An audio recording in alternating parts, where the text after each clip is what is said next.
Hello everyone and welcome to our special coverage of China's annual political season, the two sessions. Lawmakers of the third session of the 14th National People's Congress, or NPC, will soon decide on key state affairs before wrapping up their annual meeting here in Beijing. I'm Zhong Shi. And I'm Wang Mengmang. After about a week of deliberation, deputies of the NPC will vote on plans regarding China's social and economic development, as well as legislative matters. NPC Standing Committee Chairman Zhao Leji is expected to address the closing meeting. Some lawmakers will meet the media soon. After the session concludes, government ministers will also speak to the press. And you can certainly watch our special coverage live on our social media platforms as well as the CGTN app. And as we wait for these events to unfold, let me bring our reporter Zhou Jiaxin. He's live for us from the Great Hall of the People, where deputies will be taking questions from the press. Well, Jiaxin, NPC deputies will take questions from reporters both home and abroad right ahead of the closing meeting. What can we expect from today's agenda? Yes, Mamo and Zhong, this afternoon, inside this Great Hall of People, will draw close to this year's two sessions. And CGTN and other media outlets, as you can see behind me, they're waiting for the third, also the last group of deputies taking questions at the corridor before they final voting on a slew of draft resolutions. And we know this corridors has featured the Chinese legislation and policy focus on China's socio-economic policies and grassroots democracies, and also its reform and opening up.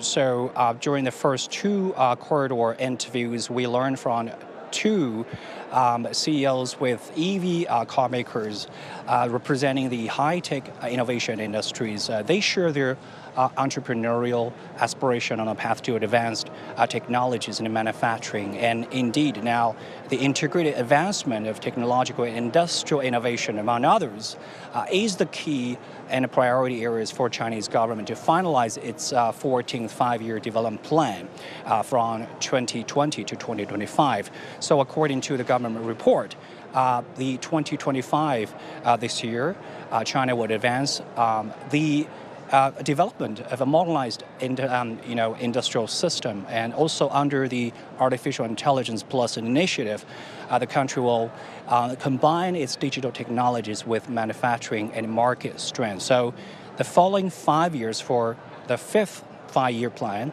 are likely to see an extensive application of AI models and also the intelligent terminals, as well as those smart manufacturing equipments, including what those deputies at the corridor discussed about the intelligent connect new energy energy vehicles, and also those AI enabled phones and computers. Now, at the corridor, we also heard some grassroots stories about how those village level and also ethnic minority cadres fulfill their deputy roles in helping increasing the local employment and also income as a part of the country's all-around rural revitalization. Now, this effort, said in the government report, said the effort will continue to build a mechanism to prevent any kind of occurrence of poverty in this rural area. Of course, those efforts will also go to prevent, also to improve those livelihood and also the infrastructure and public services. So in the following minutes that we are expecting these interviews, we're looking forward to hearing more from those. And of course, lawmakers from a variety of backgrounds will be taking questions from the media, and we'll certainly keep watching how that event unfolds there. Thank you so much, Jiaxin, for that update. All right, now for more on the closing meeting, let's also check in with CGTN reporter Zhao Yunfei from his vantage point inside the Great Hall of the People. Yunfei, we know lawmakers will decide on key state affairs before wrapping up their annual session here in Beijing. In terms of official proceedings this afternoon, what are we looking at? Hey there, Zhongshin and Meng Meng here inside the Great Hall of the People. We can certainly feel the atmosphere. You can probably hear the military band doing the rehearsal. Now we're coming to the very last day of this year's National People's Congress. All the nearly 3,000 deputies have finished their deliberation. So today's on the agenda is they're going to vote on all the resolutions. So that includes a lot of things on the agenda, including, first of all, vote on the draft decision of 4 work reports: the government work report, the work report of the NPC Standing Committee, the work report of Supreme People's Court, and the work report of the Supreme People's Procuratorate. In addition to that, there are 2 major plans on every year's 2 sessions, while the deputies will have to discuss the plan of the National and Social Development Plan. Now, there are 2 sections over this plan. Both implementation, how 2024 have implemented the plan and making the new plan for the year of 2025. So that's the National and Social Development Plan. In addition to that, the central and local budget plan as well. That also applies to the 2024 implementation description as well as what's going on for the year of 2025. So they're going to they're going to vote on the draft of both of those 2 plans as mentioned. In addition to that, they have to vote on the draft amendment of the Deputies Law. That's one of the highlights on this year's agenda, a law that belongs to the deputies themselves. This is the 4th amendment to this law, and this is certainly another effort for the deputies to build connections, to serve as bridge between the party, the country, and the people. And the country is another step forward toward the whole process, people's democracy.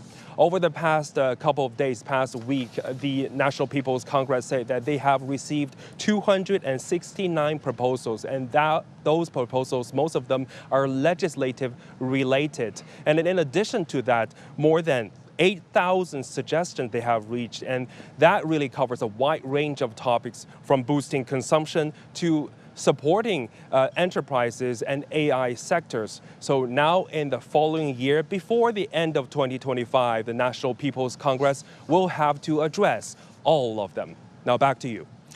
Yunfei, appreciate that update from you. CGTN reporter Zhao Yunfei from inside the Great Hall of the People.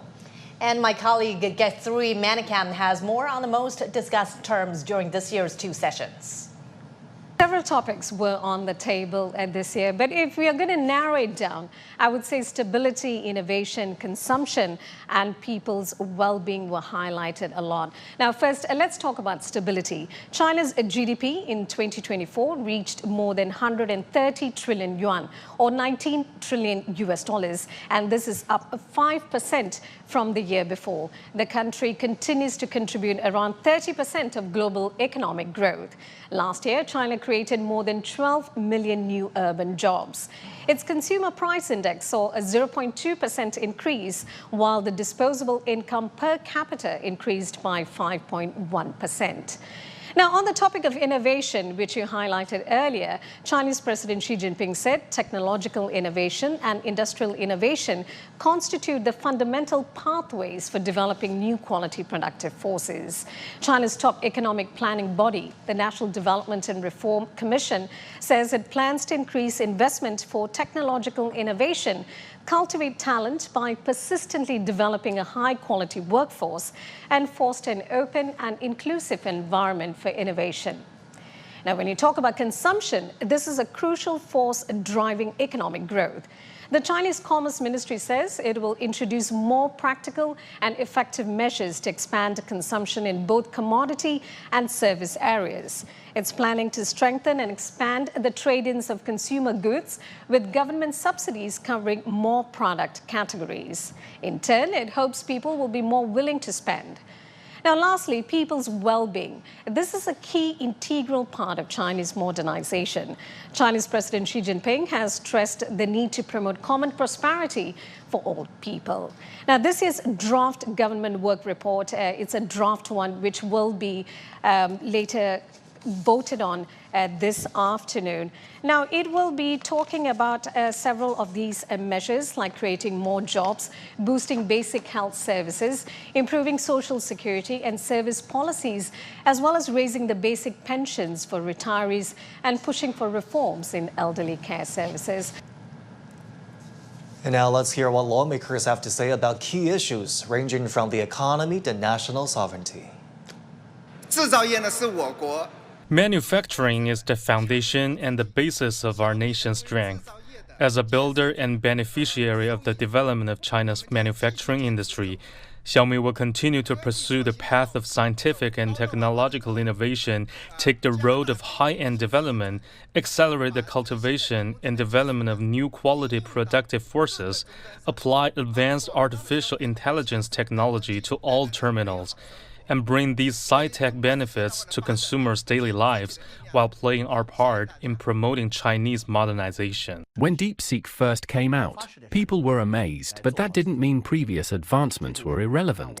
Innovation is a continuous cycle. Each generation builds on the last. To keep pushing forward, we must strengthen fundamental research while ensuring real-world applications follow. Expanding globally is a must for Chinese companies. While the domestic market still has room to grow, overseas markets offer vast opportunities. The challenge is twofold. Do we have the advanced technology and competitive products to succeed? And can we navigate rising protectionism and geopolitical tensions? In the past, China produced for the world. Now, businesses must take bolder steps, building factories abroad and adopting a regional supply for regional market strategy to stay competitive. We can feel the policy consistency towards Taiwan and the greater efforts to promote exchanges and integration, as well as the stronger resolve to oppose separatism and external interference. We will also try to do more to deepen ties between people on both sides of the Taiwan Strait. And joining us in the studio are Wang Huiyao, former Counselor of China State Council, and Adam Dunnett, Secretary General of the European Union Chamber of Commerce in China. Gentlemen, fantastic to have both of you joining us on our special program today. Mr. Wang, why don't we start with you? I know for a fact that you keep closed tabs on the two sessions every year. Why don't you start by sharing with us your observation of the two sessions in 2025? What have been the major takeaways for you? Great, thanks, Jones. And I think this year, two sessions is really significant. Actually, you see the world has changed a lot. I mean, we had most of the country's elections last year, and also this year we are having a drastically quite a challenging global environment now. But on the other hand, also you see China actually making great strides now. It's really these two sections hold that after 1 month of a Chinese New Year. Lunar months passed away. They are two sections means China in business, China back again, in full speed. And I see this year's two sections rallied the mood, built up the confidence. President Xi met private businessmen right before the two sections, and also President Xi actually met the talent, scientific and educational community during the section. So I think this section has really gathered a lot of issues. Debate a lot of issues. I was quite impressed by the number they gave, 8,000 suggestions made by NPC members. So that's it's a whole process, democratic, making decision in the process. So what I think the big, of course, takeaway is, of course, they have still maintained 5%. That's a relief for the whole world. China engine is still booming and growing, and of course also China going to be really stability to stabilize the global economic and global affairs. And I was quite impressed with the foreign Mr. Wang speech, which is giving at a news conference. It also showed that China is going to go further, safeguard multilateralism, and play more constructive and promoting peace role for the war in Ukraine and in Gaza. So I think this conference is really timely. The world is at a crossroad. We have a big paradigm shift. China is saying we haven't changed. We'll continue. We'll maintain open. We'll be even more open. Welcome the whole world. And I think this is really significant. And this is going to a lot of policy, made here. We're going to guide China for the remainder of 2025. And this is so important that we get this moment. And also 8 days, it's not very long, but it's a big boost to the Chinese confidence and Chinese stability. And of course, all the government minister has to give their plan, have to give the talk, face the media. And so this is really great. I think China is doing this better and better. And I think this two sections will really give a new impetus for the Chinese new quality productive forces like AI, like many other things. So, and also the confidence, I see that's really big things, is the confidence is back. You really don't see any COVID lingering over effect. It's gone. China is fully back in business, and I think China is doing great. I'm sorry to cut you short, but Mr. Dennett will be back with you later on in our program. But for now, let's turn back to the Great Hall of the People, where deputies, the third session of the 14th National People's Congress, are getting ready to take questions. 14届全国人大3次 The 会议 third session 第 of 3 the 场代表 14th 通道 National People's 现在开 Congress, 始。 the third 本场代 Deputies 表通道的 Corridor 主题是 now starts. 基层一 And 线 for today's 大 corridor 会新闻中 invites 心 the 邀 deputies 请6 working 位 at 来 the 自不同领 front 域 line. 基层一 And 线 we 的 invited 全国人大代表 the 走 6 上代表通道 deputies from 回 different 答大家的 regions 提问。 and areas 现在请 to 第一 the 组代表 corridor to answer the questions. Now let's welcome the first group of deputies.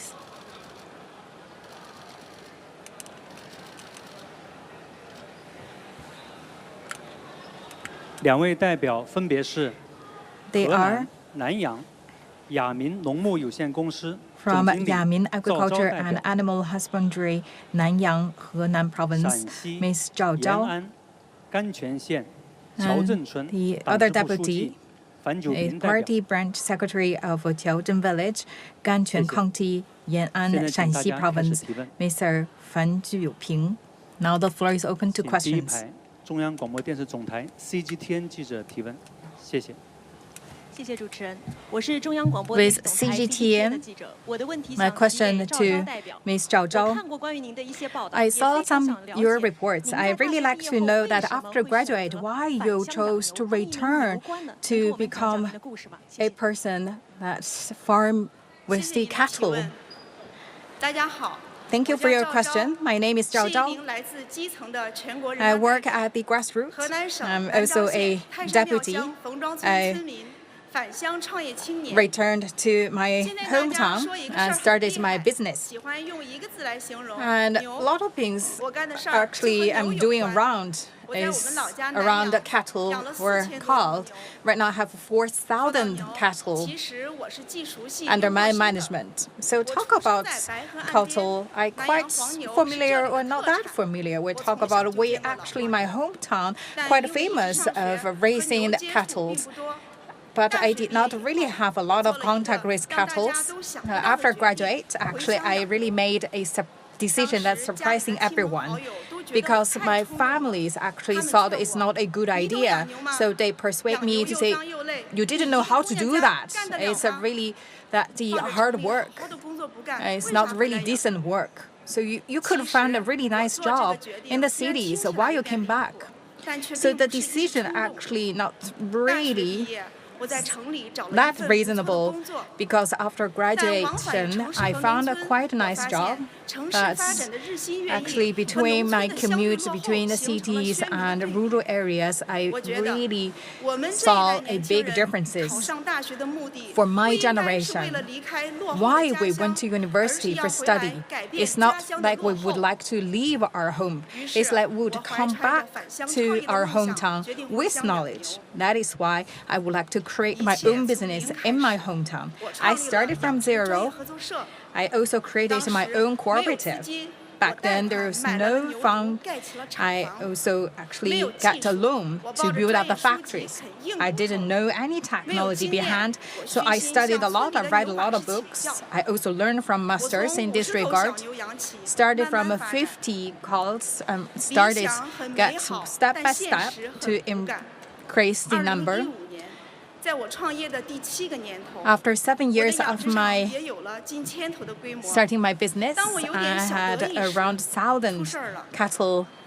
So you saw this quite good net result, but actually a thing happened. Actually, the price first of all decreased, and also mass disease happened among the cattle. I also thought of maybe it's a time to give up. I could not proceed anymore, but I asked myself, I really did something from 0 to 1. I right now encounter some difficulties. I should give up, or like the cow, like the cattle, to move ahead, despite some hard time facing right now. I 同 cultivate 时流转种植基地2000亩，实现种养结合。 that the 合作社带动 cattle 周 for 边 beef 500多户 and 农户致富 also 增收。 to increase that the living standards for the neighbors and also the villagers there. 能够通过自己的技术创新， So I overcame the 模式创新 difficulties 带动更 by 多乡亲们 innovating 改 that 变多 models 年来 of 传统 breeding 低效的生 and 产方 raising 式。 the 通过探索 husbandry 作物 and 资源 help 化 the 利用的 local 途径 villagers 和 to 方法 increase the efficiency. 把腐熟发酵的牛粪作为种植双苞菇、养殖蚯蚓的基料。 So I 打 also 通生态循环链条， to transfer 提 the 供 cow 更多 dung 就业岗位。 into that 在脱 the 贫攻坚战中，我通过技术指导、产业帮扶， needed 帮助 for 200 the 多位 a 贫 local 困户 mushroom 成 to 功脱 grow 贫。 and also help that the 这 local 些年 villagers 我在 who 农村发展的感受 be 是， lifted out 农 of 村需 poverty. 要年轻人， So I feel 农 that 业需要 actually 年轻人。 that the 对年轻 agriculture 人来 and 说， rural 农 areas 村 they 和农 need 业都 young 是大有可 people 为的天地。 because we talk about the 从 rural 大 area 山 there's 深 a 处走向 vast 人民大 room 会 for 堂， young people to 让 really 农 to 村成 use 为 your 美丽的 knowledge 家 to show 园， your 让 skills 农业成 because 为有 that's 奔头的 a 产 big 业， field 让农民 of 成为有 hope 吸引力 and 的职业。 also let the 是 a 我作 farmer 为一名人 become 大 a 代表最 attractive 质朴 job 的履职 and 方 that is 向。 also 谢谢 my 大 hope 家。 and a duty as 谢 a 谢赵州 deputy. 代表。 Thank you. 请大家继续提问。 Next question, please. 请这位举手的中国网记者提问，谢谢。 谢谢中国网记者提问。 Thank you. I'm 樊代 with 表您 China 好， News. 乡亲们都叫您樊公报。 .net 请问 and 这 my 个称 question 呼 is 是怎么来的呢？您在从事 Fan 调解工作 Jiuping 中是 and 如何为老百姓服 you 务的 are 呢？ known 谢 for 谢。 being impartial and how did you get this title? 谢谢记者朋友的提问。 Thank you for your question. 我从小喜欢陕北说书。 I like the talking show of Shanxi from a very young age. I actually learned this drama for quite some years, and then I came back to my hometown. I have traveled across the country. 他们也有大小矛盾纠纷。 And so when residents get into disputes and they reach out to me to adjudicate the disputes. So I have embraced the spirit of impartiality and handled a lot of disputes, and I have won the recognition and trust of all the villagers. They recognize my perseverance and impartiality, and so they give me titles such as impartiality. Over the years, I have harvested a sense of satisfaction, and then over the course of this period, I have developed this career, and my reputation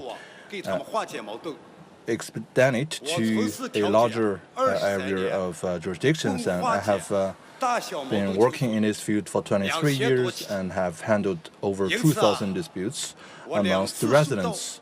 And that is why for 2 times I have been awarded by the Department of Justice, and the People's Court of Ganjuan County appointed me as a mediator. And they even set up a mediation room for me. And because of my efforts, the Ganjuan County set up 86 such mediation rooms. At the same time, a number of mediators have been cultivated. To sum up my experience over the years, I have concluded 5 major lessons of my work. The first is courage. You need to be courageous in front of disputes. The second is justice. You need to be fair and just and make sure that you take the side of villagers, and then you will have no disputes that you cannot handle. The third is patience. Some of the disputes, they are truly sophisticated, and you will have to get into that dispute for 3 or more times, and you have to knock people's door for several days in a row before it's eventually solved. And the next is confidence, and you need to walk into the grassroots and people's households, and whenever you identify some disputes, and you should rush to the front line. And then that is the original mission. I'm a CPC member. I'm also a deputy of the NPC.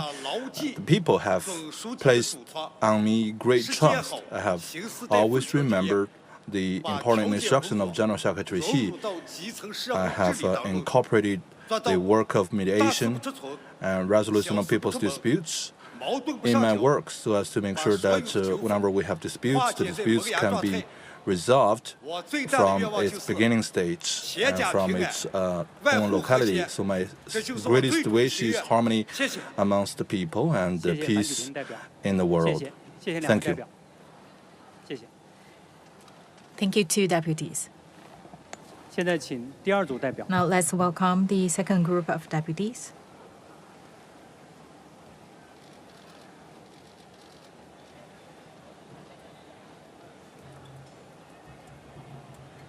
They are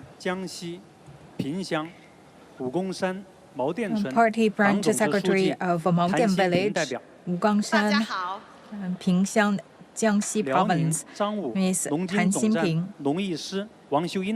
and Ms. Wang Xiuying, Agricultural Economics General Station of Zhangwu County, Liaoning Province. Ms. Wang Xiuying, now the floor is open.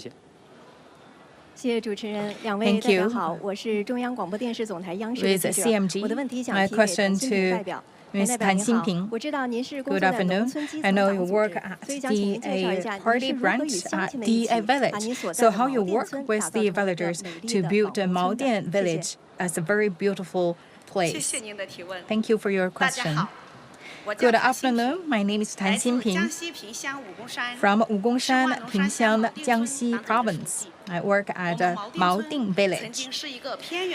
Previously, it's a very remote, small village. We enjoy the beautiful places and also very nice agricultural products, but it's not really in a large scale, and also we did not have channel to sell them. So a lot of really the nice products, the village, the vegetables, and also the rice actually could not sell at a good price. The local villagers, they spend a lot of efforts around the year, but they could not really get quite a good money back.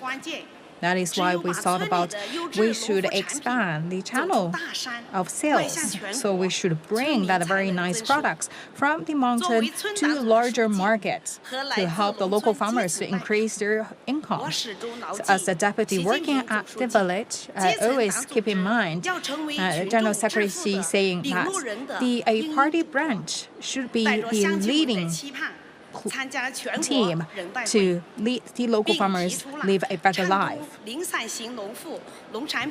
So we think about that, how to really make suggestions to expand the local products sales channels. And we last year also had the cold chain and also the distribution and logistics center available in the village. So that helped to really bring the fresh vegetables and other products to the market. So that also that this center help us to do that order by order production. So that the local villagers do not need to really take a bet to decide what kind of the product they need to plant. So we have quite a clear target about what kind of the products we need to plant, and also we know exactly where to sell, and also that the farmers can immediately get the money back. So previously, that the local farmers need to travel a long distance to the other places to sell their products, and also sometimes they could not really sell that the products. But right now, that as long as they bring the products to the logistics center, they can immediately get the benefit. So right now you could see that a lot of really nice, tasty products from the village and through that logistics center right now enjoyed by the people in the center. And we also work with large companies to promote the way of cultivating the rice, and also we create our own the rice brand that also encourage local people to plant rice. And also, besides all the agricultural production, we also focus on the tourism. Last October, Maodian Village also very lucky that it could be a few places, the CMG's documentary, and also attract a lot of the people in other places who would like to take that tourist destination to our village. And previously, it is a really bare land right now is full of the valuable products. Previously, there are a lot of the abandoned rooms, and right now become a very famous and also quite hard to book a room in the village. Previously, people did not know the name of my village, but right now it become a must-go place. So on behalf of all the village in Maodian Village, I would send an invitation to all the people. Please do have a visit to Maodian Village, Wogongshan, to enjoy that happiness of a harvest and enjoy a beautiful countryside. Thank you. 请大家继续提问。请举手的农民日报记者提问。Next question, please. 农民日报全媒体记者 With 提问。 Agriculture Daily. 王秀英代表您好。 My question is to 您来 Wang 自辽 Xiuying. 宁张武， You 那 come 是我国 from 治沙的 Zhangwu 前 of 沿之一。 Liaoning, and that 您 is 长期 the 从事沙化耕 front 地 line of 体， China's 可以讲讲 desertification 是如 efforts, 何 and you 留 have 住 been 水、 engaged 缠 in 住 this 沙、 for 保 quite 良 some 田了 time. 吗？ And 谢谢。 could you share with us some 感 of 谢你的 your 提问。 success experience? 大家好， Thank you for 我 your 是一 question. 名来自辽宁省 I come 富锦市 from 张武县的基层农地推广人员， Zhangwu County of 在 Liaoning 沙化 Province. 耕地治理及 I'm 农业技术 working 推广方面， in an agriculture 您的 economics 就是 general 30 station. I have been doing this job for more than 30 years. 辽宁省 My hometown is located in the northwest of Liaoning in the south of Kurchin Desert. It is a typical area with a very vulnerable situation in between the border of agriculture and desert land. And in the beginning years of the founding of People's Republic of China, 96% of our land was covered by desert. And within 1 hour, the sand could come into the Shenyang city. And we had the saying in our place that when you have wind that blows and you have to light up a candle, even in the day. So it is against such harsh environment that in 1952, China's first desertification research station was set up in Zhangwu County. When I was 6 or 7 years old, I followed the steps of my brother and my parents to plant trees on the mountains, and I still remember to this day very vividly the feeling of sand and brushed onto my face. And for generations, people from Zhangwu, they have defied the odds and they explored one of the 3 desertification solutions, which is desertification by the plantation of trees. This laid a solid foundation and provided the Zhangwu solution to China's desertification efforts. I'm a senior economist in Zhangwu. We explored to defy the sand through trees and grass and sunshine. And this is a holistic system of solutions. And nowadays, the green coverage of the county reached 96%. The Zhangwu shadow belt was extended to the north by 13 kilometers. The average sand speed reduced from 3.4 meters per second to 1.9 meters per second nowadays, which successfully curbed the southward expansion of the Kurchin Desert and safeguarded the ecological security of Liaoning's northwestern part. Along this process, we also achieved greater prosperity. As I mentioned, we had a lot of sand, and so we have to grow sweet potatoes. To change this situation, I have traveled to all the townships in the north of Zhangwu County. At the very beginning, people couldn't understand why we have to give up growing peanuts and corns and embrace sweet potatoes. And then we comprehensively utilized all types of technology, and we proved that we are right with the grain output. My research team was the one to undertake China's first program of growing corns in desert heat regions, and for 2 consecutive years we have had great harvest. So in so doing, we have transformed the sand into cropland. In 2023, the CPC Central Committee launched a crucial battle against desertification, and it was in that year that I became a deputy of the NPC, and I submitted a couple of proposals in this regard, which were accepted by relevant stakeholders. And we also set up the comprehensive desertification belt in the south of Cochin Desert, and we also set up a comprehensive pilot zone for cropland expansion. So we have accomplished a couple of goals last autumn. We celebrated the harvest in the vast cornfield, and I have seen with my own eyes the smiles on people's faces, and I have truly felt how green development has brought tangible benefits to the villagers. Thank you very much.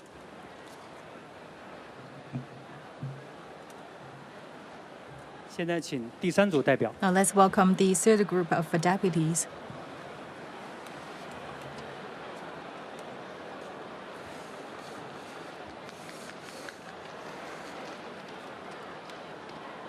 They are Curator of a Cultural Museum of Altai Prefecture from Xinjiang Uyghur Autonomous Region, Deputy Zhuoya Bahati, and Party Committee Secretary Chairman of CRC Zhuzhou Institute, Mr. Li Donglin. Now the floor is open to questions.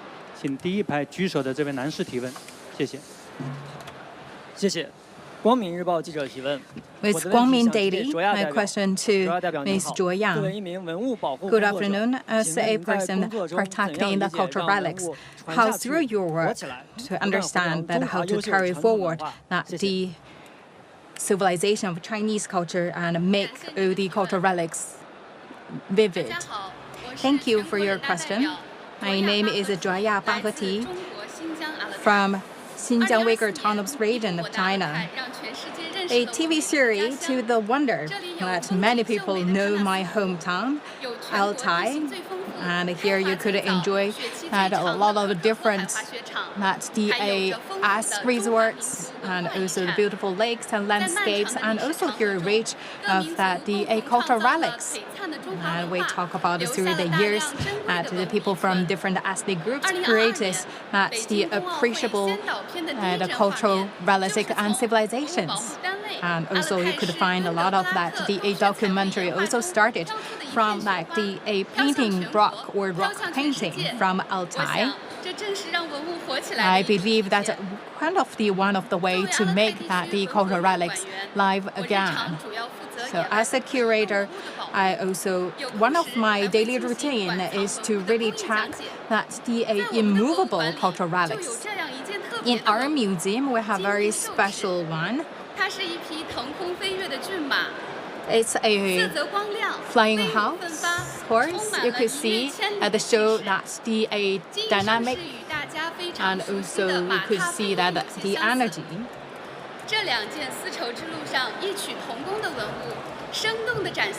I believe you could kind of get familiar with that the horse turns on the swallow. I believe this is also the treasure on the Silk Road. It's our responsibility to protect and also to carry forward the civilization of all these cultural relics.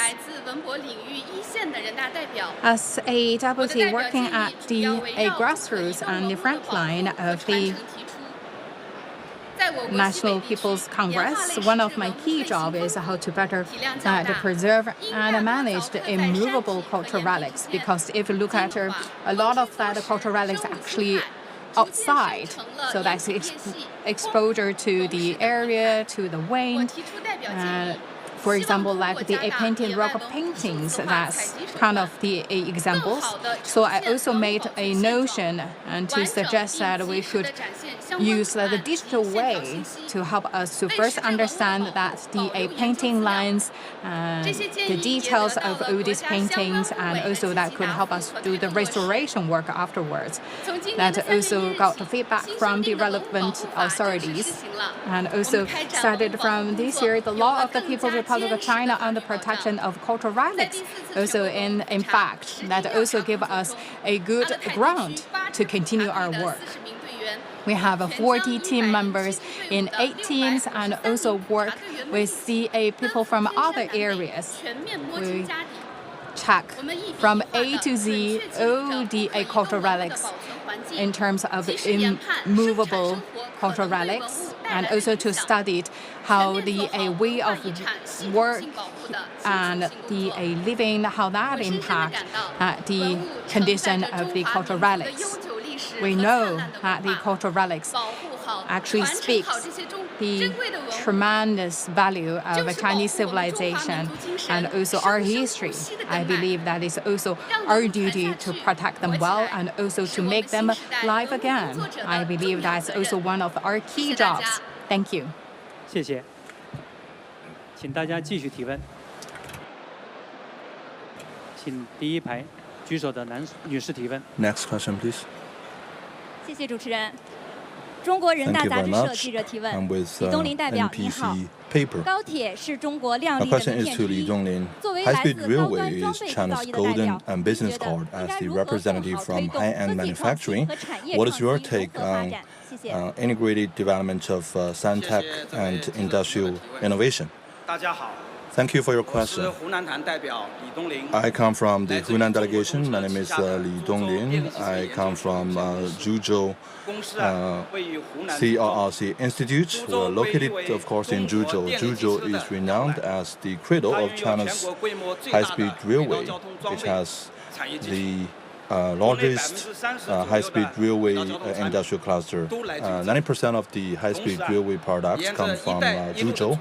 And also following the steps of Belt and Road, our products are exported to 70 countries and regions in the world. And last year, our total economic scale exceeded 160 billion yuan. And President Xi Jinping has given us a lot of appraisals, and he hailed our efforts as the microcosm of China's manufacturing success and a golden business card of China's manufacturing industry. And my institute has embraced the path of high-tech innovation. 80% of the technologies have been commercialized into the industrial level, and we talked about the integration of high-tech innovation and industrial innovation, and we have the following observations. First, we have to allow high-tech innovation to play a leading role because it is the engine of industrial development. Each and every year, our R&D investments account for more than 8% of our revenue. We are focusing on security, power, and control of EMU chains. We have successfully transformed from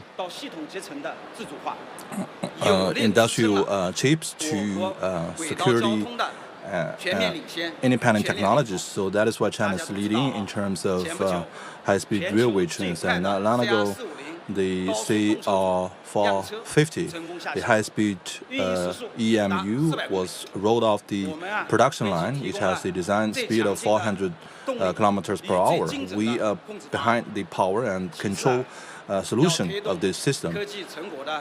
Additionally, we need to promote the efficient commercialization of high technology.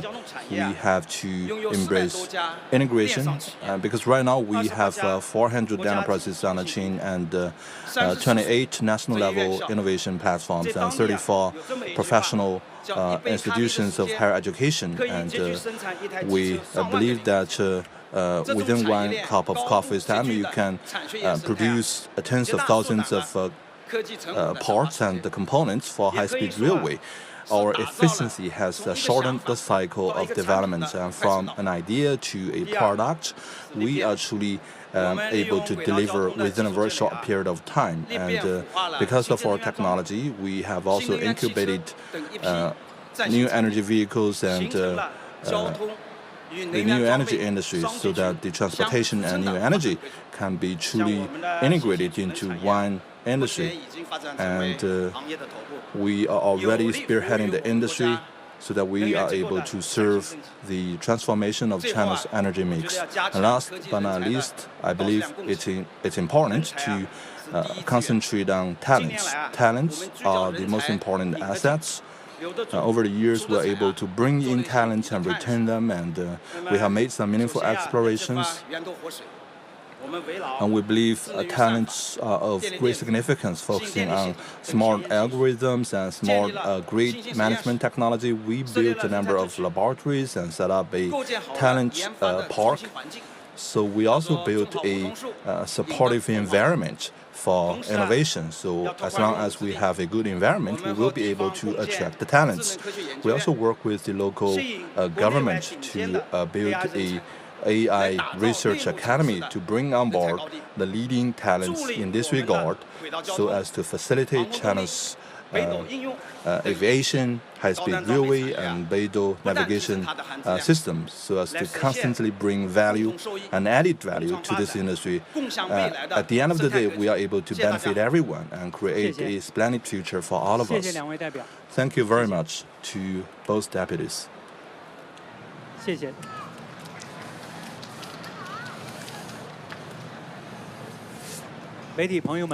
Dear friends from the media, after the NPC concludes this afternoon, the press center of the session will host the third Ministers' Corridor. We are going to invite the Ministers of Natural Resources, Culture and Tourism, and General Administration of Sports to meet the press. And this is the end of today's Deputies Corridor. Thank you very much. Well, as we saw right there, deputies of the National People's Congress, also China's lawmakers, were taking questions from the press. They touched on a variety of issues, including entrepreneurship, rural vitalization, ecological conservation, cultural protection, as well as industrial innovation. So quite a few issues to be discussed there. And now we want to get the thoughts from our studio guests here, Mr. Wang Huiyao and Mr. Adam Dunnett. So a foreign analyst and, of course, expat community is closely following the two sessions here in Beijing, as they will provide a window into how China plans to push forward its path forward, and also how it will engage with the rest of the international community. I want to get your thoughts, Mr. Dunnett. How do you see the significance of such Deputies Corridor in helping get the messages across?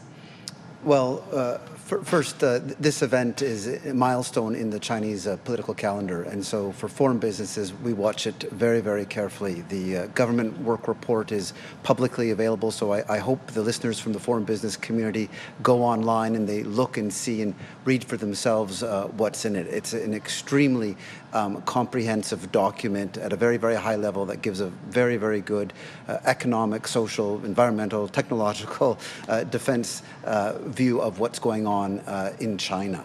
And then going back to some of the questions and topics you talked about earlier, what I think's amazing in this whole process is so many proposals have been put forward. As one of your reporters just mentioned earlier, over 200 proposals, over 8,000 comments on this. And again, I think a lot of people aren't aware that the public can comment on these proposals. These were online and people could go on and put in their view as well. And so going back to the issue of the corridor itself, I think, again, it's so important to be able to explain to people, whether it's in China or in other countries around the world, that the political legislative process is one which should come from the people as well. It should be based on their needs and developments, and for them to be able to contribute to that is really important. I come from the European Union Chamber of Commerce in China, and one of our goals is to create a better business environment here in China, and we we follow a very similar process whereby we ask our members for their comments, we put it together, and then we put it forward to the authorities here in China as well. So what I remarked from the Deputies Corridor, again, which is really good because it brings the whole democratic process here under the Chinese Communist Party's leadership to the people. Right? And so you saw here many deputies from different parts of China, different industries, different even ethnic backgrounds, asking and answering questions from reporters on the topics you just mentioned. So on agriculture, I think people often forget China's got still a very significant agricultural community, and there's lots of progress that can be made here. Again, the whole work report and the plan for the next year ahead is about improving progress through stability here in China, but also leveraging the new quality productive forces. So I know from our members, for example, in the agricultural sector, they're very interested in contributing with their crop science, with taking China and using the multilateral system, for example, and bringing into play pesticides. So that China joins the multilateral system on that. And in other sectors as well, we talked about Zhuzhou. I saw the capital of China's rail center.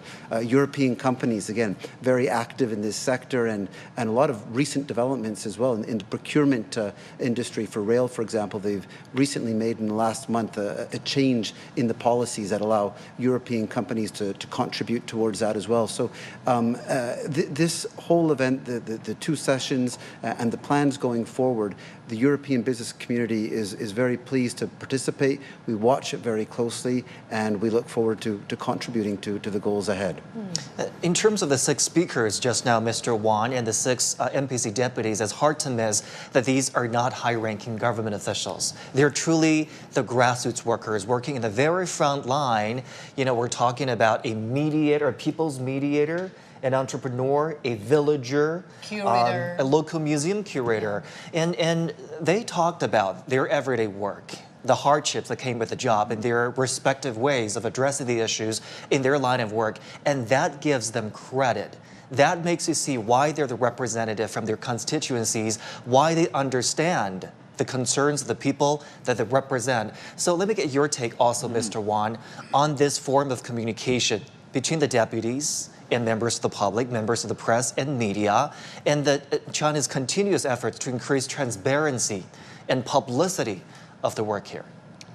Absolutely. I think this is very innovative. Actually, I also travel around the world quite a lot. I was talking about this Chinese-style democracy is very unique because you see, actually, you have almost 3,000 deputies attending NPC and 2,000 CPPCC members. It's almost 5,000.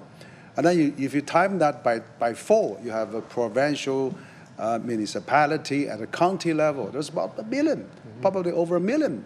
The deputies and PPCC level, and PPCC member at the different levels. And then they all able to make comments. I was a Beijing CPPCC member myself, and also I was a state councillor. And then, we have a time to write proposals, and the government department has to respond. I had the directors general of different year when I comment on different matters. They come to my office and say, look, here's your proposal, how can we improve that? So that kind of consultative democracy is really very unique. And then, as you said, from grassroots, throughout the country, 5,000 in total at the national level. You got another 1,000, 2,000 at the municipality level, provincial level, another, So I think this is very constructive. And also, it's quite also build a consensus. I saw these 2 sections as a consensus building process, even though it's cut down from 10 half months to 8 days. But this whole process gathered together is really to unify the mind and get consensus. And what's more important for a big country like China, 1.4 billion people, you did really get people march on to the same objective, one 5-year plan after another 5-year plan. That's how China make miracles. So I think this kind of a political exercise is so important. It's actually China very innovative, and also China have this meritocracy democracy. Every year, 13 million college graduates admitted from 15, 16 million examiners by examination paper, and another 2 million, 3 million went to the public servant official exam, only 200,000 selected. That's a practice for thousands of years. So you have really, and then for the government officials, you have to perform from village, county, municipality, province, even central government. So this system is really has its logic, and it really makes a lot of sense for a country like China with Confucius values and 5,000-year history of tradition. So I think this, even though it's 8 days, but at such a national level, showed a good example to the layers down below, province, municipality, and county level. So that's China, how governed, how democratically governed. So that's a very interesting example of how this effectiveness is coming from. All right, gentlemen, appreciate your insight. Do stay with us on our special program here. And you're watching CGTN special coverage as Chinese lawmakers wrap up their annual gathering in Beijing. We'll be right back after this.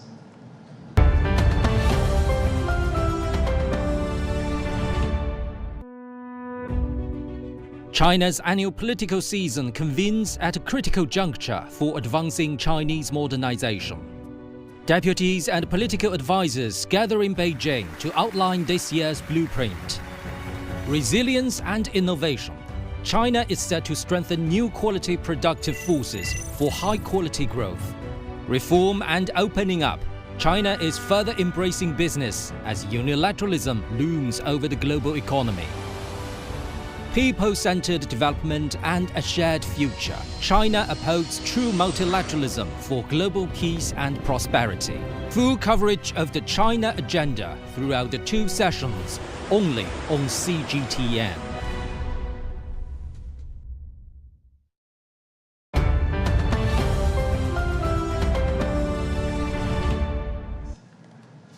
Welcome back. Chinese lawmakers have submitted 269 bills to the country's annual legislative session. Now, these bills primarily cover legislation in key, emerging, and foreign-related areas. The session has also received over 8,000 suggestions from lawmakers. The suggestions cover a wide range of topics, including boosting consumption, promoting AI to drive economic growth, and protecting the rights and interests of private enterprises. And one important task for the lawmakers today is to decide on a work report of the Standing Committee of the NPC, which will shape the future of legislative plans. And for more on that, let's go live to CGTN reporter Ho Na at the Great Hall of the People.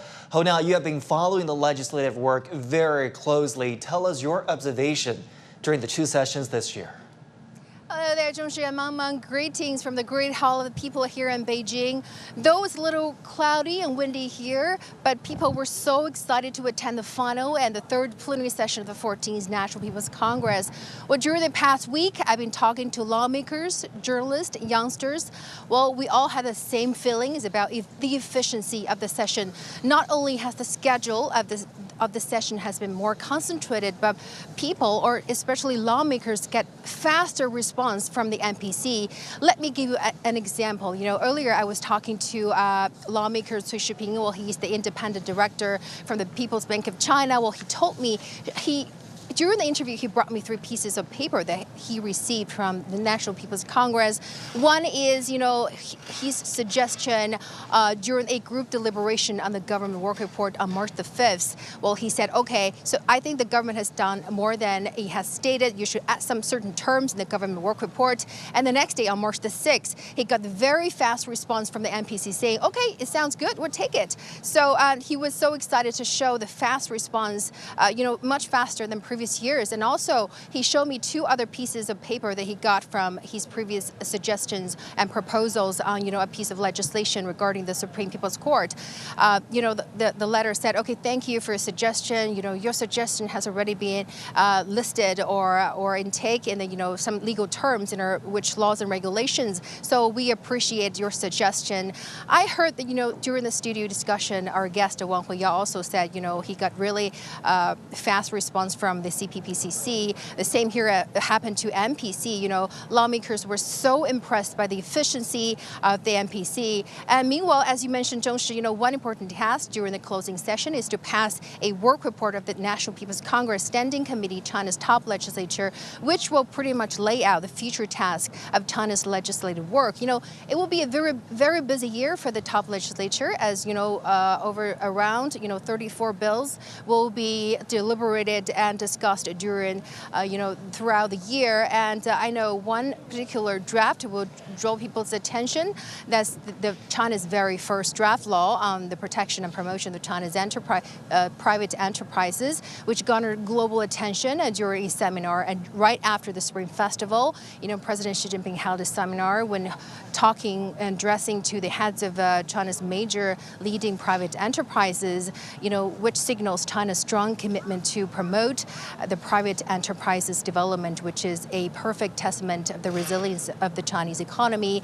The law was initially put to vote on December last year for first reading, and then the whole first draft was put to the official website of the National People's Congress to solicit public opinion. And during a month's time, altogether over 700 pieces of advice has been collected during the month's time, and especially there were 87 pieces of suggestions from 22 NPC members, NPC deputies, and those suggestions and advice have been adopted immediately at the second draft, which has been passed in February this year. So probably it will have a third review in the coming months to come.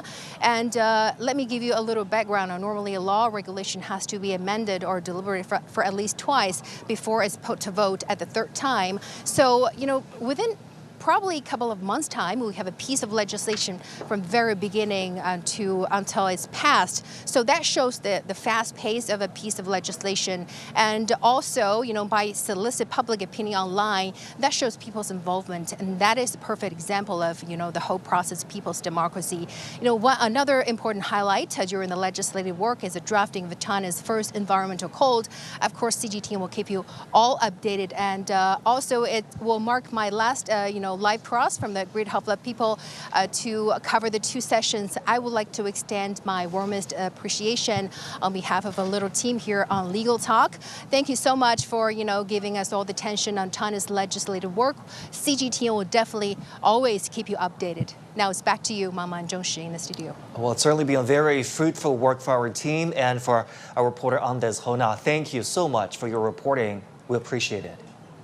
Well, now let's hear more views from our guests here. So, gentlemen, this year is notably different as we are entering the final year of the 14th five-year plan. These are a series of initiatives put in place, setting out goals, domestic and international, for China to achieve during that period of time. Now, looking back, if we reflect at the past achievements, what significance does this milestone carry, Mr. Wang, and what do you see China pursuing next?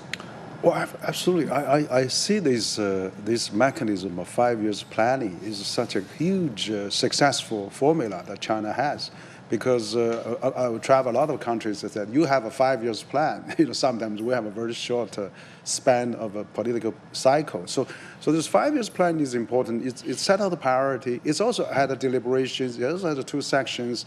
It has many experts' discussions. So then they set a target, and then they try to achieve it. And normally they all achieve it. One of the things now they propose for the next 5 years plan is new quality productive forces, which is absolutely another new milestone we're going to achieve. China has gone from manufacturing, importing, exporting, and now to upgrading environment, green transition, now to AI. So I think the technology part is really become so important now in the 5 years planning process. But also talent. China cultivate almost 250 million college graduates. Every year there's a 30 million graduated. That's enormous. 10 years will be 130 million people. So it's an enormous exercise. So for the next 5 years plan, I think it's important because the AI is coming. We are getting to the AI age now. So that's exactly new quality productive forces. So I think for the next 5 years plan, which is this year, is the ending of the 14th 5 years plan, and next year we'll start, our 15th 5 years plan. So this annual section is so important to really see what are the hottest topics, what are the priorities, what are the key challenges we have to face. So I think that exactly this is exercise is about. So I'm quite sure the next 5 years plan will cover all those leading topics and challenges. And China is going to get a new phase when your GDP reached the 12,000 threshold, to 13, 14,000 US which China will be an advanced country now. So I think it's important that we set a target and rally the crowds and of course different level of government officials and people in general, but also have this 5 years plan, put it out, and then let's continuously achieve another 5 years of success. But the foundation, the preparation, the deliberation, and consultation is exactly this 2 sessions is about. Mr. Dannon, let me just follow up on what you said earlier, because Mr. Wang just now mentioned the matter of confidence exhibited by China throughout the 2 sessions when the Chinese government has again set its annual economic growth target at 5%, on par with its actual GDP growth in 2024. And you mentioned how European business are eyeing opportunities in this process that wish to contribute. For foreign companies operating in China, they're looking for that level playing field. They're looking for opportunities. And China wanting to grow and continue to contribute to the world economic growth as an engine here gives that confidence to foreign companies and foreign enterprises. How can European businesses contribute in this process? Well, I think first and foremost, European businesses have invested significantly here in China in almost all sectors, and they believe strongly in the future of China's economy, and as I said earlier, want to contribute to it. Building confidence is the process for that involves a lot of factors. I mean, statements from senior Chinese officials are very important. Pieces of legislation that actually come out and follow it up, also very important. But implementation in and of itself is probably the most important thing. And so we've seen a lot of policy documents coming out from the State Council just 2 weeks ago, February 19th, the policy on stabilizing foreign investment, the government work report, the 14th five-year plan, all very clearly states that the Chinese party government welcomes foreign investment in China. European companies are looking at opportunities here, but first and foremost, they need to see a market opportunity. And the 5% growth that you just talked about and we experienced last year, that gives you a good indication of how the economy's growing at a very, very high level macro sense. But for individual companies and sectors, what they care about is profitability in their sector. Is there a customer, a client that they can sell to? And in this other buzzword that we've been talking about, involution or neizhen in China, a lot of companies are being very cautious right now because they want to ensure that if they make the investment into new products or technologies, that at the end of the day, they're going to be able to sell these products at a profit, right? They're profit-driven companies. It's normal. And because there's a lack of demand in the market, however you want to characterize it, for a lot of them, what they're looking at is not simply the high-level statements and policies. They're actually looking at what's happening in the market for themselves. And so, yes, the statements are important, but implementation, and I noticed that in the work report itself, Premier Li Qiang said specifically that he is focused on the implementation itself, and that it shouldn't be slow, and that it should be done efficiently and effectively. And so I think that's a huge important follow-up to this important 10-day period of the 2 sessions is what happens afterwards. Mm-hmm. Well, multinationals and foreign companies are looking at the implementation of China's measures to improve the business environment. The private entrepreneurs here are also eyeing opportunities because they are really given this important task to keep driving China's economy forward. We know that the private economy really contributes to, a big part of China's tax revenue, employment as well. And by the end of last year, there were about 55 million such companies.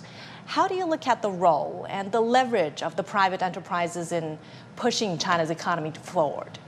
So important, it's extremely important because, as you mentioned, the private sector contributes almost 56% of the tax revenue, 70% of innovation, 80% of science, and almost 90% employment. So it's so crucial for China. I think the success formula China has become second largest economy. China does have a mixed economy. You have SOE, state enterprise, looking after some key sectors, but the variety, the vast majority of the private sectors are really innovative and very hardworking and also, eager to learn. So, with China, government provide open door policy, and then they can merge with foreign companies for JVs, for corporations, for innovations. And what's more exciting about these two sections is about 2 weeks before this section, President Xi met, over few dozen top China private entrepreneurs. That's a strong, boost of the confidence, because I'm thinking, how about, we continue so many years now, our private sector still needed, are still important. The government give them a really assurance that, of course, you are part of the system, will be legalized, you're part of the system. And China is going to this section to talk about promoting private enterprise law, soon to be passed. Now they are asking all the comments and the revisions. But I think with all those two things gathering, law and President Xi attending that meeting, it really injected a vitality and vigor into the private entrepreneur community. I met a lot of private entrepreneurs lately. They are all excited now. So I think that's probably a good sign. And then I'm sure combined with that, multinationals are also important. Multinational are private sectors as well. They are part of China business. So private sector, Chinese private sectors, and SOE, that's a hybrid economy, a unique model you never see anywhere in the world. So that's why China is so working well. Government have resources to mobilize. Private sector has innovation, has a lot of entrepreneurship. And multinational can really, helping Chinese company. And private sector now going global. We were forced by Donald Trump, have all those taxes. The Chinese enterprises are going global ahead of schedule now. So you see the globalization of China is really expanding. And so I think with both China, in China, and in China for the world, Chinese private enterprises are embracing a golden opportunity that is coming up. And even though with the tariff war going on, but China now trade more with, less with U.S., actually more with world now. U.S. trade is only count about 10%. 90%, 70% of Chinese business is trading with the rest of the world, in addition to G7. So you see the market expanding. China trade more with Belt and Road countries now than with G7 now. So I think there's opportunity is enormous for private sector. And this kind of conferences two sections is really to rally the morale, build up the consensus and boost the confidence. And the government also giving 300 billion, fast financial measures, loans and bonds and things like the stimulated consumptions. So I think things are still improving steadily after COVID.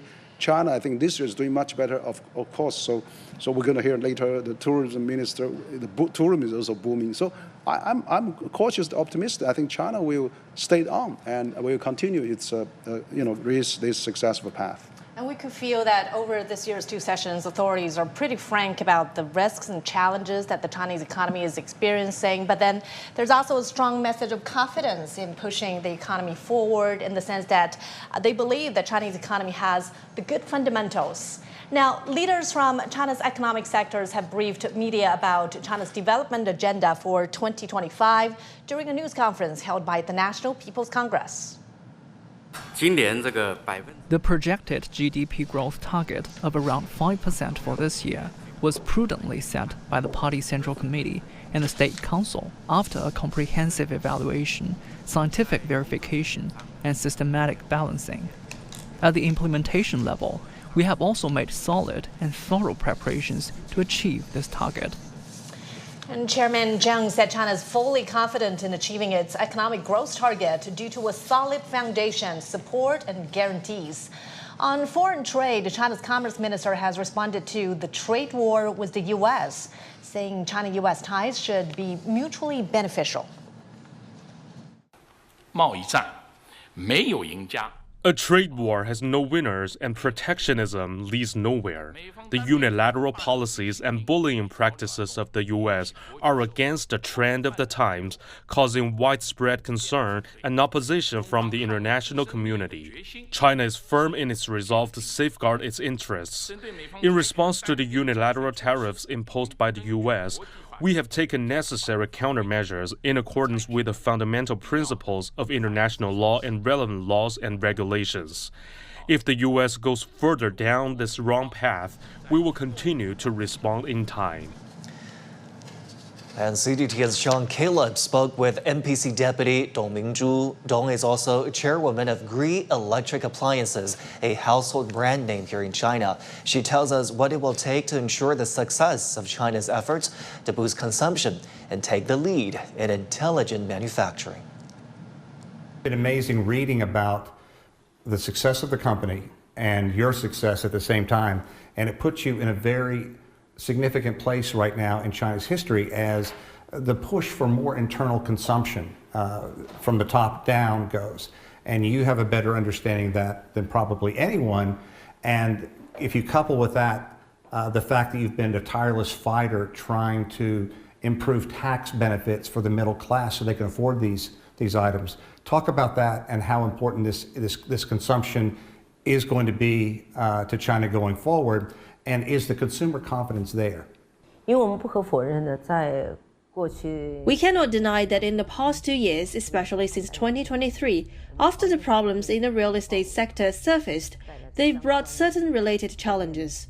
To address these difficulties, the government has introduced more policies to stimulate market demand in the home appliance industry. For us, while we appreciate policy support, we believe we should not rely on it. Instead, it is more meaningful to develop better products that enhance consumers' quality of life. Last year, the focus was on higher innovation, better manufacturing. Do you think you have seen that in China? And really, your company has been a leader of that, starting out air conditioners, refrigerators, and now so much innovation, and that I believe more than 1,000 patents your company holds? The transition from made in China to intelligent manufacturing in China is driven by advancements in big data, the internet, and smart technologies. This transition has taken traditional manufacturing to a new stage. We believe that both efficiency and product quality have undergone fundamental changes. How important it is to make the consumer feel confident that the economy is going to be secure and safe moving forward, going to continue to grow at the rate that it has. First, consumer confidence comes from having more job opportunities and higher incomes, which will gradually restore their sense of security. As a Chinese company, we strive to create as many job opportunities as possible for young people. Second, in the process of providing employment, we focus on cultivating their ability to think in a smart and digital way, integrating internet-based thinking rather than relying solely on manual labor. There's also, globally, there was this perception that Chinese products were inferior. Talk about the effort to change that and how that really has transformed leaders. Why were our products poorly made in the past? First, our understanding at that time was limited. Second, in the early stages, businesses were more focused on profiting. But today, business growth is no longer just about value, it's driven by a vision. Companies now aspire to improve people's lives, which is why today's products are much better than before. 10 years ago, no one would have said that Chinese air conditioners were the best. But today, if you travel to many countries, you will see that Chinese air conditioners are recognized as the best. For Gree, integrity has always been our foundation. I have a saying, the parts of a product that consumers can't see should be made to the highest standard. Well, of the more than 3,000 members of the press covering the two sessions, about a third are foreign journalists. They've been taking note of China's economic priorities for the coming year. Serbia, we have a huge expectation from a free trade agreement which was signed 2023 and which came into power during the last year. That agreement allows, for example, fresh fruits, vegetable and pharmaceutical products to be exported to China duty-free gradually. Even small export quantities for Chinese market can make a significant difference for Serbia, especially for Serbian farmers. Following the huge success of the Deep Sea program, this information is expected to attract significant attention from AI developers worldwide, including one in Serbia. Thailand is actually ready to welcome more foreign investment into the country. And recently, the Thai government claims that China is ready to increase investments into Thailand, especially in green technology, digital economy, and healthcare. And both countries also agreed to expand many other cooperations through free trade agreements, the Mekong Lanchang Cooperation Framework, and the two countries have previously signed a number of agreements as well, which also covers AI cooperation, digital economy, technology, and also high-quality trade and investment. The key points of interest are for China to be perceived as a partner who's going to be looking for its objectives or targets, but that those objectives are not going to be against the culture of Spain or the European culture, and it's not going to be detrimental to family and consumption in Spain. Now, companies, even individual investors, see China as the land of opportunity. One of the greatest things that Kenyans would want to learn in terms of engagement with China would be majorly about technology. Why technology? Technology because at the point where Kenya sits, we are considered to be one of the greatest countries in the region, pretty much. When it comes to matters development, our ICT sector is growing its fast. We have one of the fastest internet in the region. We see that this is an area of collaboration that could really benefit the country. All right, let's get back to our conversations here in the studio with our guests here. Mr. Wang, I want to take this opportunity and also talk about the factors of pressure, because like you said at the start of the interview, China is setting all of these development goals against an international backdrop that's as sophisticated as ever, as fluid as ever, as unpredictable as ever. China is looking at potential trade frictions with the United States. How will all of these external factors weigh on China's economic performance this year? Well, I think you actually take this on both sides. Every coin has both sides. I think on the one hand, it does give us challenges, obstacles, barriers, but on the other hand, it provides opportunities. For example, let's talk about this AI. There's a chips, high fence, small yard, and but that stimulates Chinese to be more innovative. Huawei produced 5G phones right on the U.S. Commerce Secretary visit to China. And China's DeepSeek was also rolled out on the inauguration day of President Trump. So it actually shows that China can overcome obstacles and then trying to be more innovative.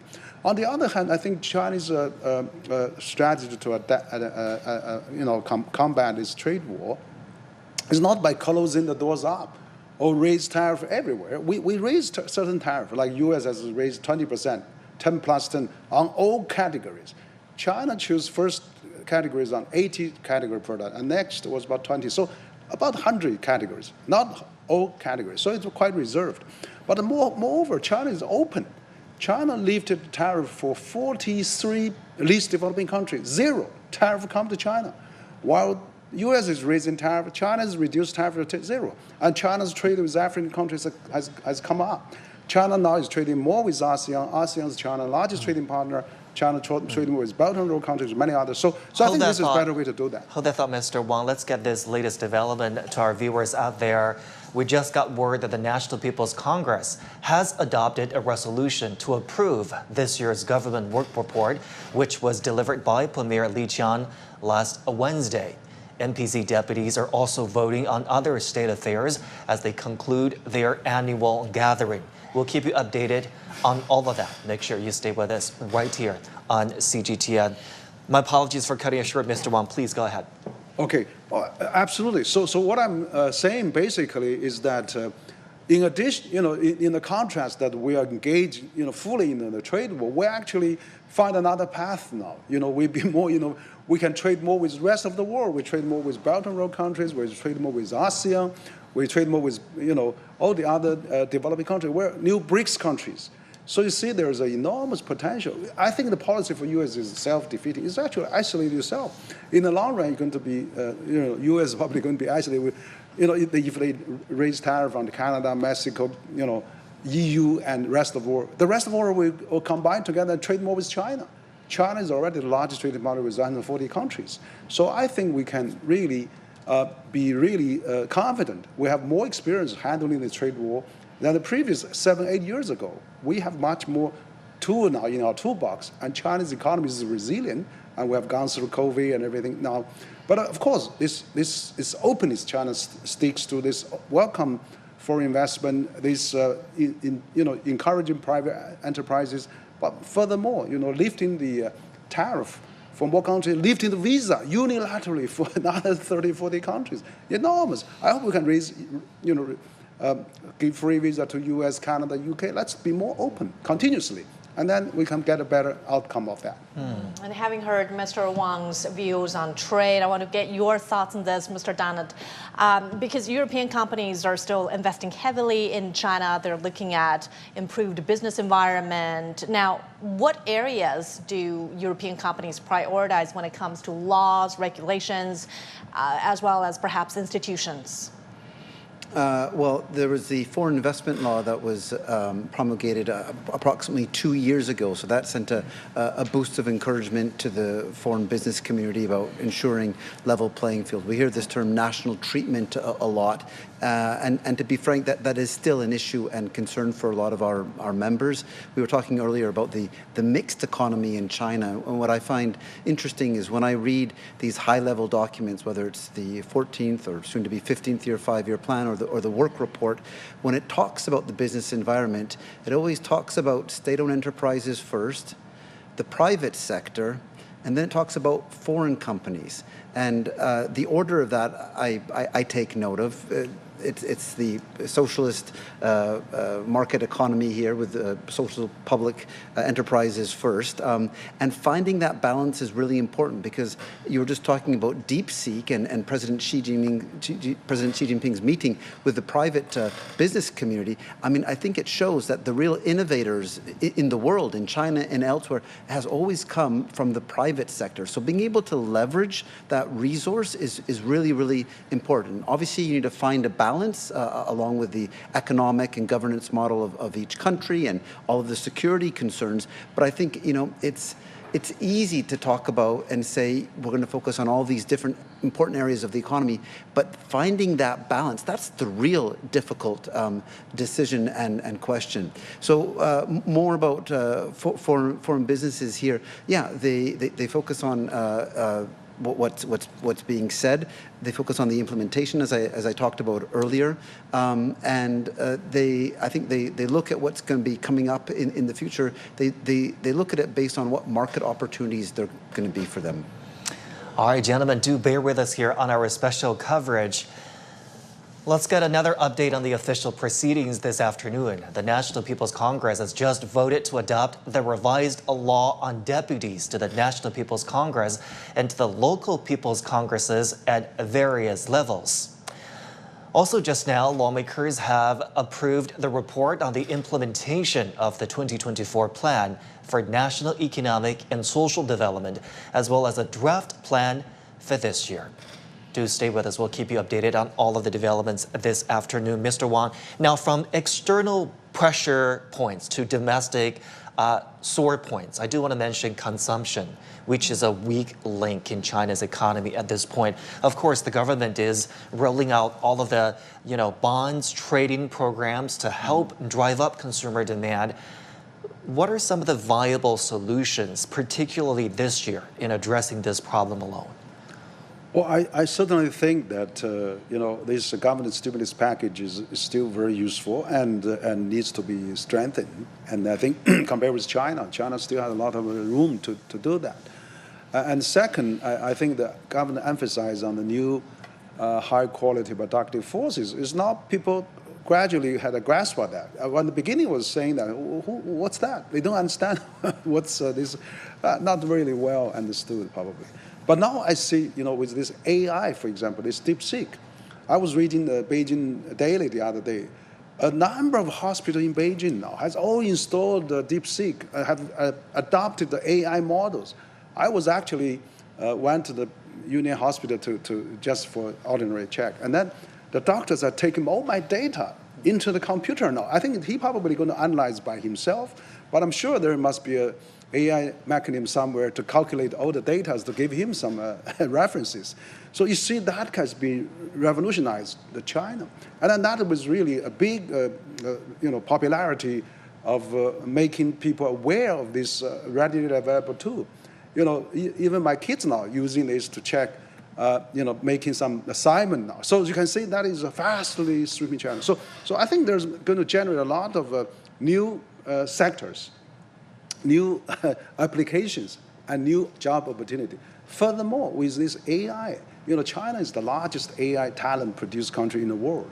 And 30–40% of AI talent in the US are from China. So with this, we can see what Mr. Liang can do, in Hangzhou. Why can't we, there's a golden opportunity now in China for startup business, and then all the people, talents wants to come back. So you're going to see another wave of returning talent coming back now. So finally, I think there's still room. You have 300 million migrant workers in the cities.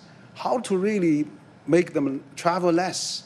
Have them have the permanent house at the city, so they have a confidence to consume more, or maybe allow them to really sell some of their household land, or maybe rent it out.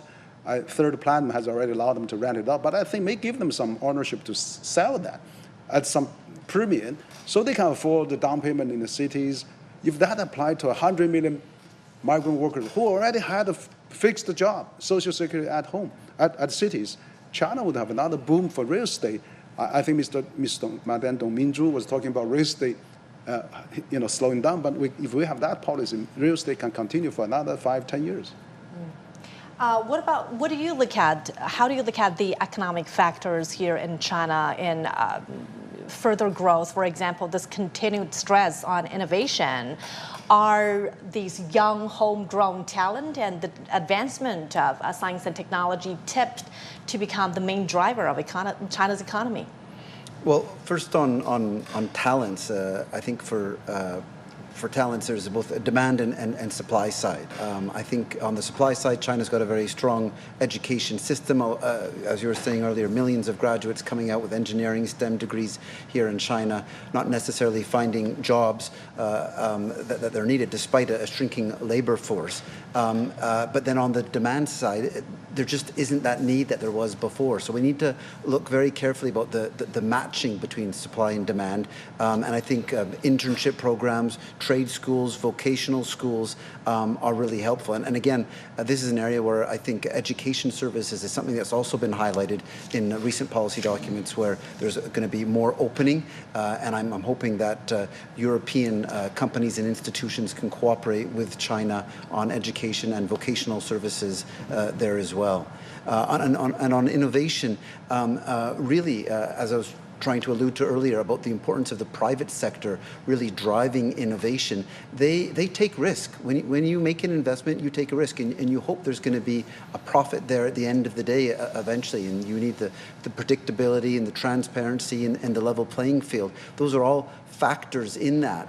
I think what the government can do is, again, it's that balancing act between security and incentivizing people to take that risk. I think the work report shows, for example, that they're going to be putting more funding towards basic research. I think that's very good. China's already demonstrated it's extremely good in commercializing technology. So ensuring that the regulatory environment gives space to companies to feel that they can take that risk, while at the same time being compliant with China's increasingly demanding regulations for compliance, which are there for good reasons, is going to be one way to incentivize companies to invest more. Mr. Wang, I think you had a great point just now, talking about how while AI might replace some conventional jobs, it's almost certain that AI will also create new sectors and new jobs, new opportunities here. But China has a plan to create over 12 million urban jobs and keep the urban surveyed unemployment rate at 5.5%. where in the Chinese economy, what sectors could China find this space to create that amount of jobs? Well, I think there's quite a number of areas. For example, you have now with this AI, plus, we have the Internet plus, now we have AI plus. So that's going to generate a lot of new sectors. I can see, people are, a lot of people actually into this kind of auto, manufacturing and all those things. So there's more designers, more, highly skilled talent needed. But on the other hand, I still think that these 300 million migrant workers are enormous consumers. They haven't really been doing much in terms of if they are really have a fixed home in the cities and have hukou, they're going to have more education needs, they're going to have more hospitals, they're going to have more needs. And also we have, have 300 million people above 60 years old now. China's aging too, and then we need a lot of nursing and taking health care. Health care would be a big industry in China. That would generate a lot of opportunity. Education still, I think, and China plays so much attention on education. And then just, Adam was saying, now education now is coming back with some, industry was dampened for a while, but now it's revived again. So that created a lot of jobs as well. So, but I still think the service sector, U.S. and European countries, 80% services. China is only 50, 60. So we still have another 30% to grow. So service sector is enormous opportunities. And of course, on top of that, made in China now, made in the world is totally open for foreign manufacturing. So we hope to attract more foreign manufacturing come to China, and then that would be another opportunity. So I would think, with this health, education, healthcare, and manufacturing, AI, you name it. And then the country is more colorful now. There's more freelancing. There's more IPs making. There's more streamlining. There's so many new opportunities. And then just think about the query. Think about the deliverable. There's 30, 40 million people delivering on a daily basis. That's created in China. You don't see any other country has it. So there's many ways to create these new jobs. All right, gentlemen, do stay with us. We'll be right back with you. And here's what's just into CGTN. Now for the latest from the NPC closing meeting. Lawmakers have just approved the report on the execution of the central and local budgets for 2024, as well as the budgets for this year. Also just in, NPC deputies have just adopted a resolution on the work report of the NPC Standing Committee. Deputies have also passed a resolution on the work report of the Supreme People's Court. Yeah, and now why don't we hear some more views from our guests here, because I really want to circle back to one previous discussion where we touched upon spending. You mentioned about the sluggish consumer spending, and it's natural that when people don't feel economically safe, they would rather save than spending. So what are some of the incentive, because we did see in the past measures and initiatives put in place to try to boost consumer confidence, but then there's volatility in the stock market, crisis in the real estate sector, and youth unemployment. So what do you think are some of the important incentives to promote people's spending power and their willingness to spend? Well, if you look at the history of China, we opened up for 45, 6 years old. Every decade before, there's a big revolutionary policy breakthrough that totally changed China. In the 80s, we contract land to the farmers. That would change us from planned economy to a market economy, from an economy of shortage to an economy of abundance. That's just one policy. And in the 90s, Chinese government said, okay, all the urban residents, you got your apartment with minimum cost, symbolic cost, and almost free. So every resident in the city have a flat or signed by the government, and then privatized on that, and that created 400 million middle class. So that's the policy in the 90s. And then in the year 2000, let's say, China joined the WTO because of, there's only a handful of companies monopolize the trade. Now 6 million companies in China can do trade now. So that quickly make China the largest trading countries with 140 countries. China become really, from development to from stronger to its current day. And I think these past 10, 15 years, we need such kind of a new revolutionary policy to stimulate the consumptions. And again, we have to work on these 300 million migrant workers. We don't really should allow them to travel. Like during the Chinese New Year, you believe 9 billion people traveled around, or 90 billion people travel, 9 billion people traveled around across China because they go back to see their parents and children. Why can't we bring their Mr. Wang, parents? let me just leave you there because Zhong Shi is going to update us on the latest there. And here's what we know. NPC deputies have just adopted a resolution on the work report of the Supreme People's Procuratorate.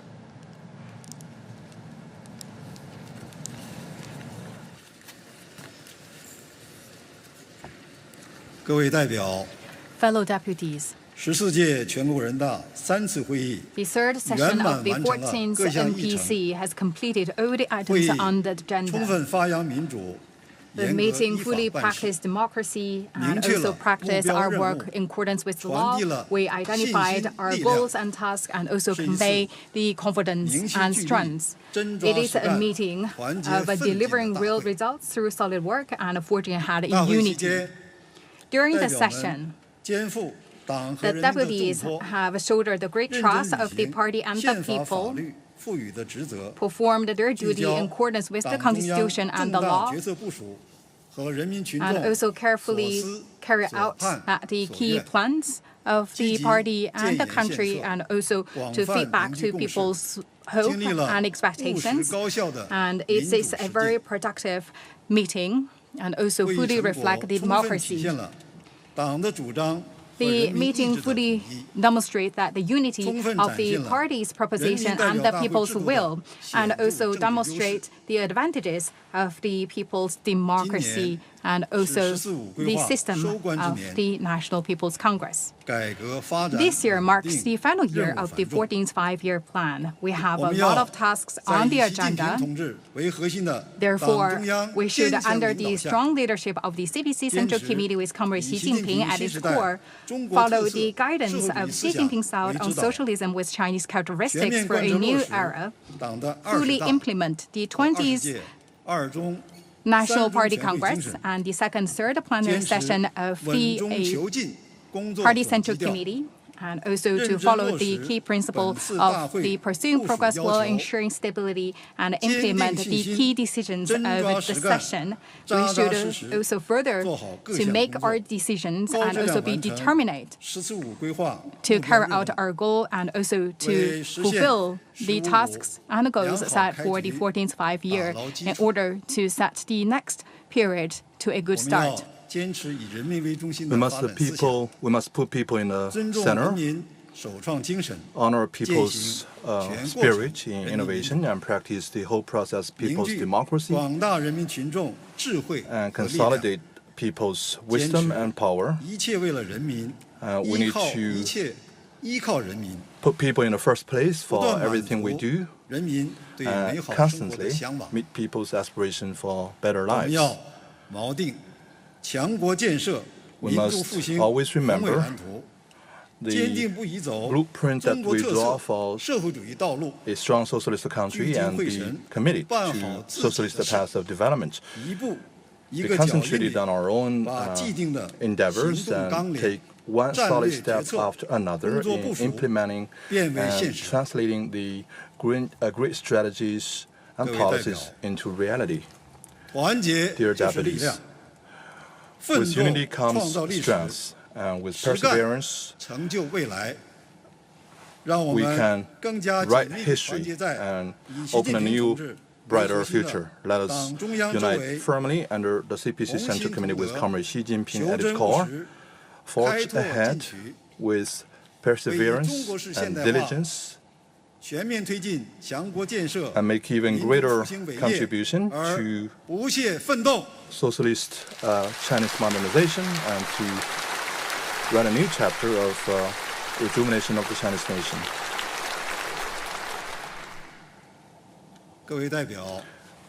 Deputies, the third session of the 14th NPC has completed all the items on the agenda. Please all rise for the national anthem of China.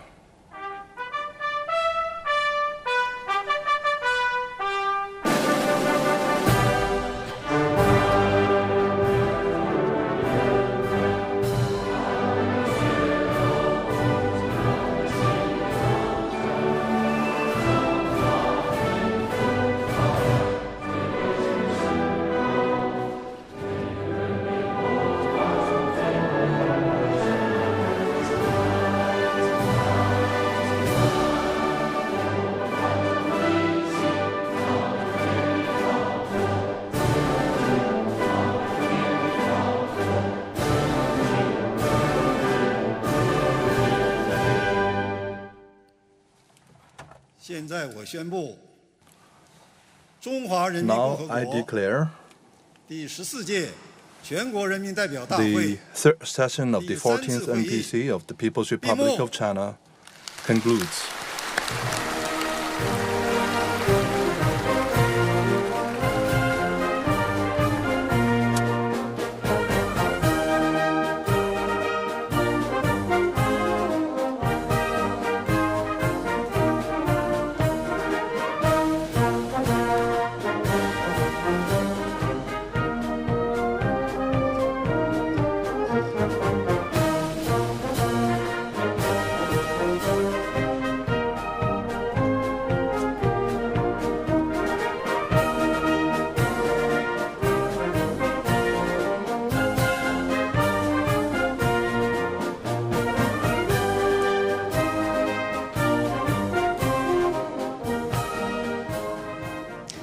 They are another powerful vow to push for Chinese modernization as the NPC annual session draws to a close here. I do believe we have a little bit more time with our guests here in the studio. Gentlemen, instead of having you talk about what impressed you again this year, I think there's one key topic that we left out just now about new quality productive forces. When this concept was first brought up last year, people struggled to understand what this concept entails. Now, a year later, Mr. Dennett, I believe people, including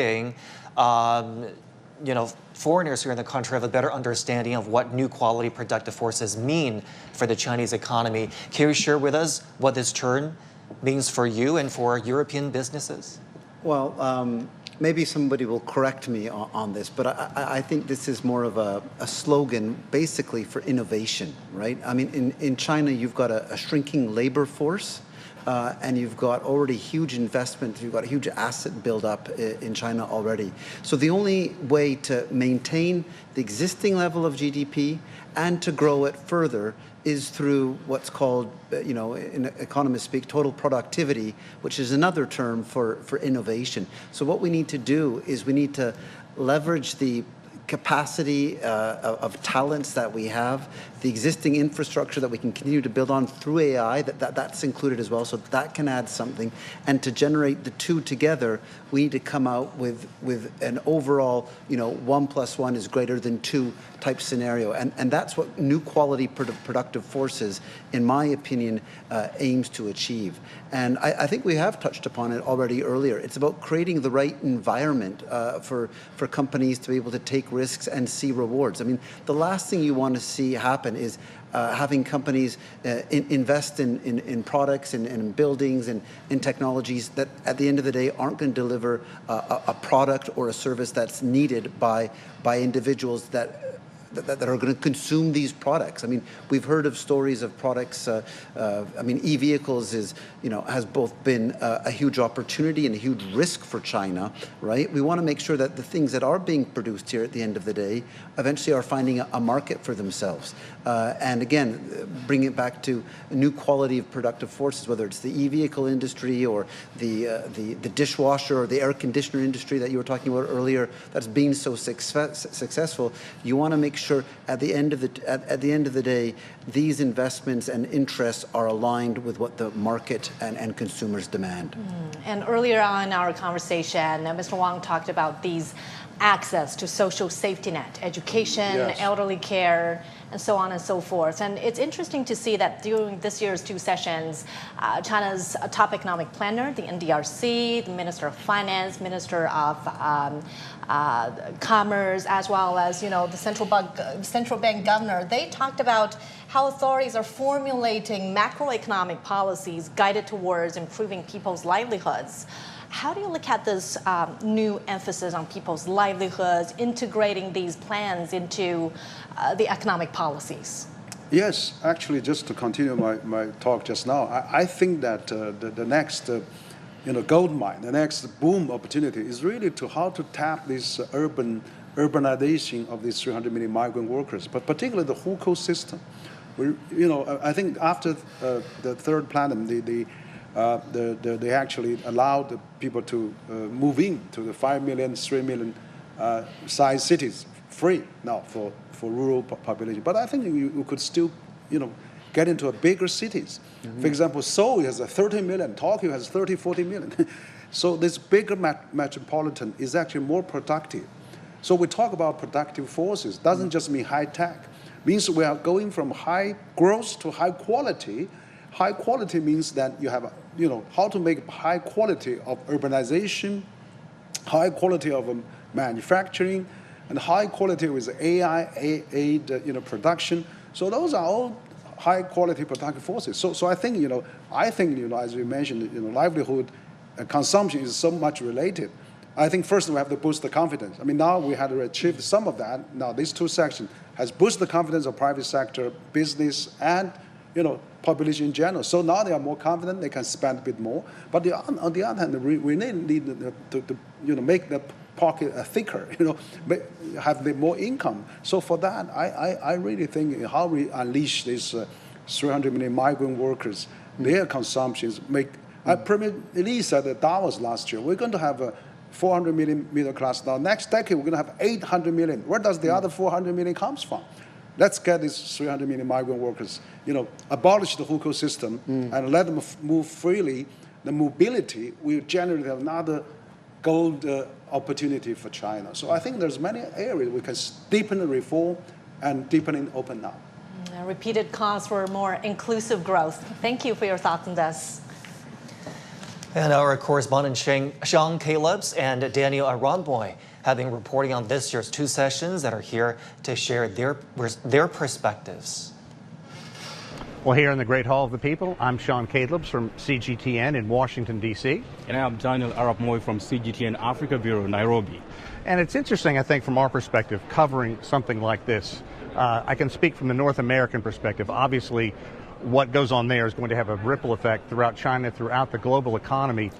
Two sessions really spelled out a blueprint for how China wants to move forward. Now, from an economic standpoint, China has a lot covered. They know what they want to do internally, but these external pressures, tariffs, isolationism, that's the wild card, and that could have a big impact not only on China, but, Daniel, on the global economy as well. Yes, from my perspective as an African and from the African Bureau, I think ours is more of a strengthening our relationship with China, improving our trade relations, diplomatic relations with China, and then promoting Africa's growth through job creation, employment opportunities for our young people, innovation, technology. If we could work together with China to bring this to Africa, it will go a long way in helping us solve the huge unemployment gap that we still have in Africa. Sean.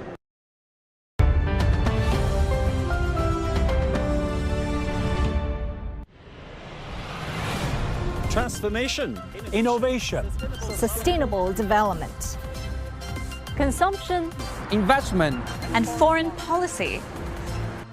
People's livelihoods top the agenda as lawmakers and political advisors gather in Beijing.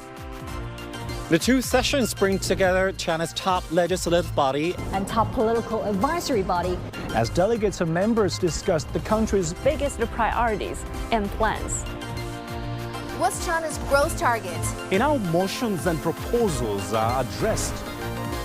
Follow CGTN's coverage of the annual political season. A key moment that shapes the country's future.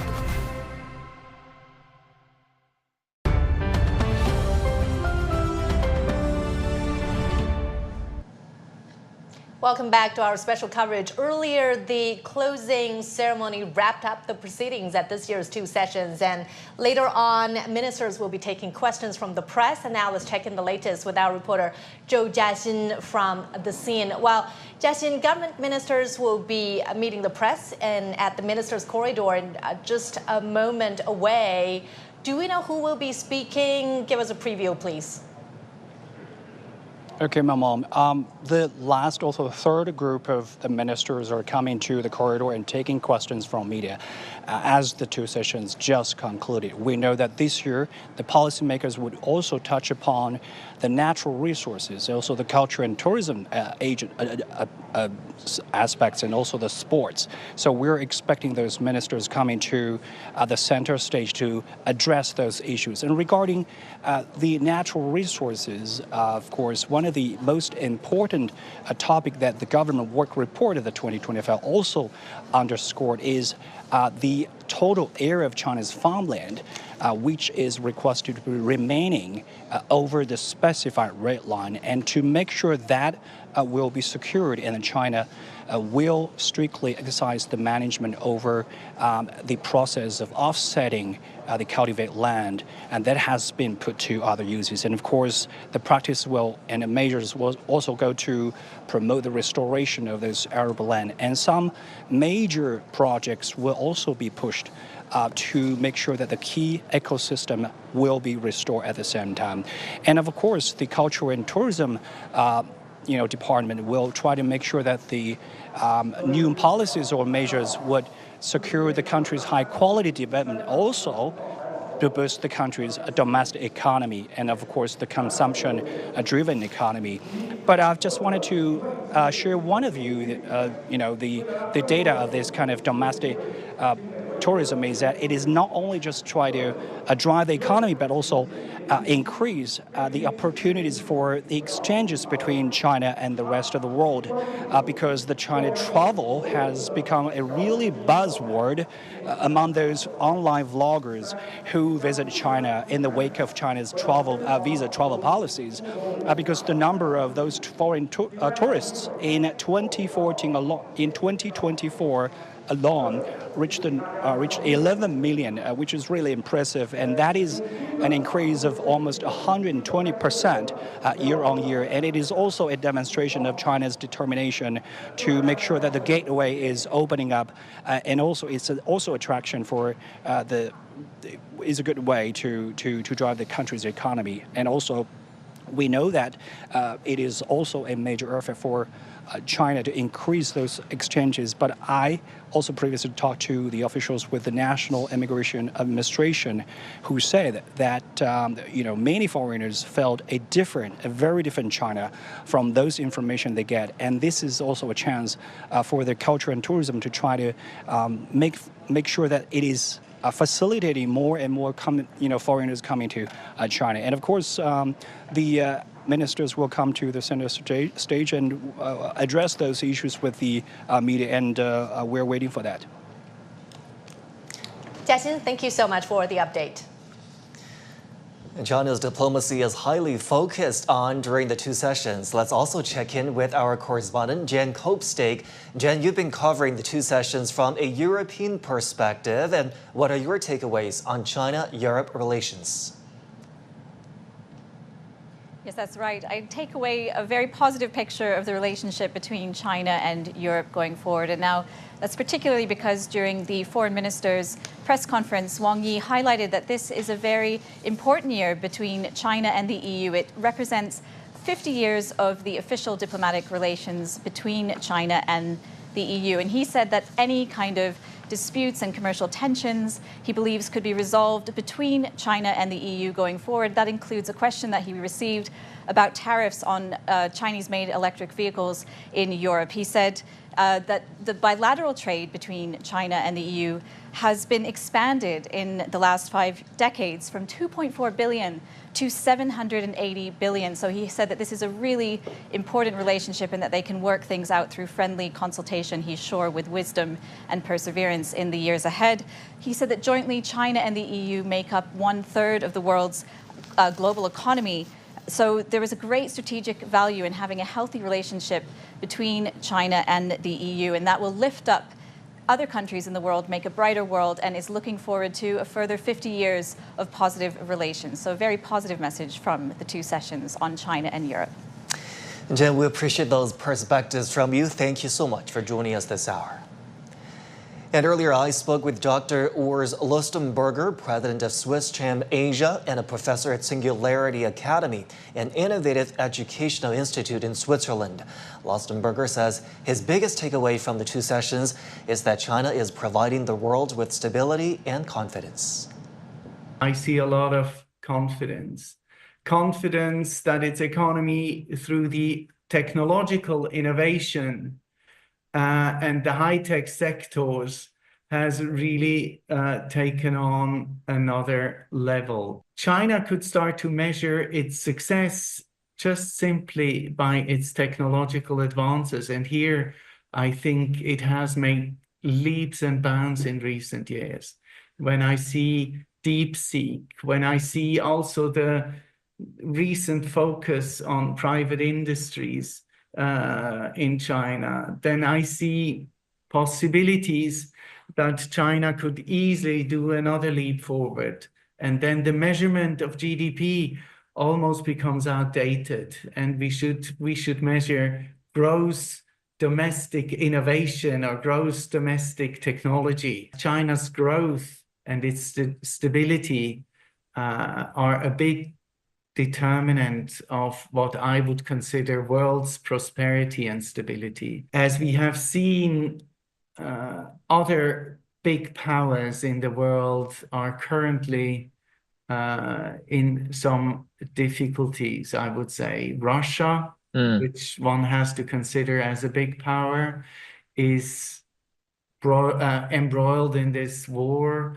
Europe has been sliding into oblivion over the years, and the USA is going through a major shakeup where we all do not fully understand where it is going. And this uncertainty makes it all the more important that the other world power, China, is at least exuding confidence and a certain calm and a very certain stability. And in that respect, China seems to become a more and more important anchor, not only in the Asian space, but I think on the world stage. And that, for me, are the major takeaways of the two sessions. Chinese Foreign Minister Wang Yi answered questions from the media during the two sessions. Addressing hundreds of international journalists closely following China-U.S. relations, Wang warned against a world ruled by the law of the jungle. CGTN's Zhao Yunfei explains how the world's two largest economies find common ground. U.S. President Donald Trump announced his plans to take over and own Gaza. The American Secretary of State made his first trip to Latin America last month and threatened to take measures against Panama. How differently will China engage with the Trump administration over the next 4 years?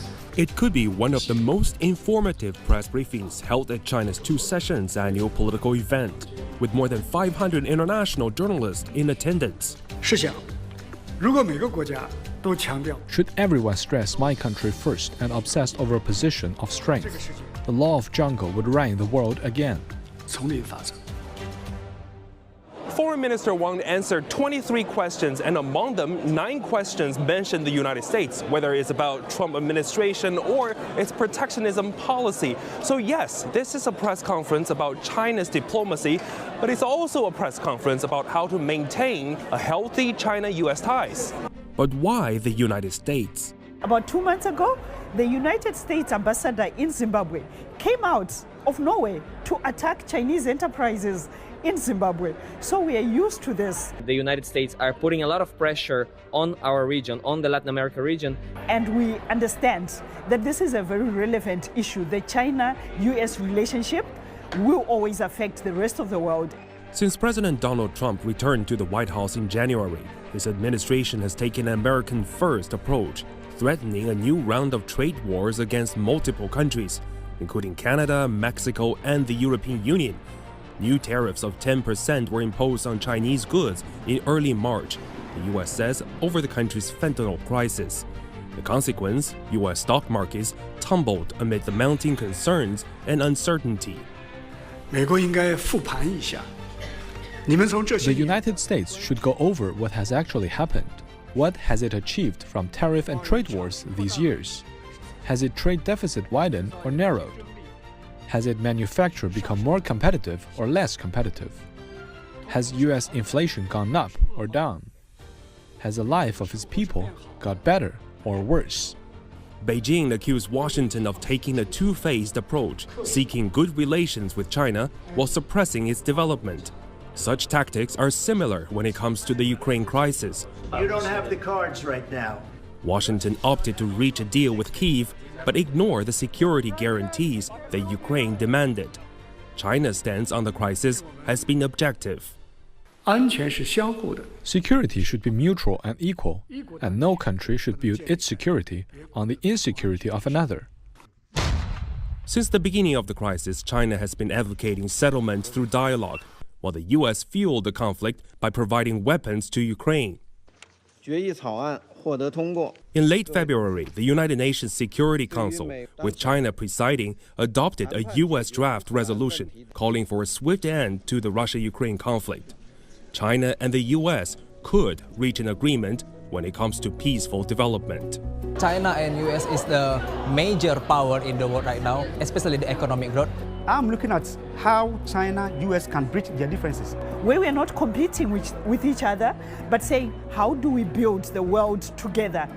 Globalization is an irreversible trend. Foreign Minister Wang mentioned the Global South in 8 responses to journalists' questions. It is very important for... We interrupt our programming to bring you live to the Ministers' Corridor. Good afternoon. The third session of the 14th National People's Congress. Now we start the third Ministers' Corridor. And today we invite 3 ministers to the corridor to answer some of your interested questions. They are Minister of Natural Resources, Minister Guan Zhiou, Minister of Culture and Tourism, Sun Yeli, and the Director of General Administration of Sports, Gao Zhidan. Now let's welcome the First Minister to the corridor.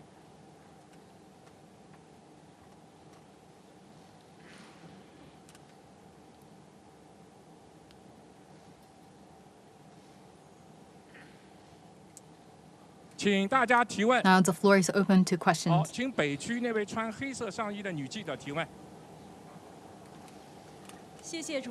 Thank you. People's Daily. Good afternoon, Mr. Guan. In the government work report, we talk about we should safeguard that the arable land right line. What measures the Ministry of Natural Resources will take to maintain that arable land above the right line?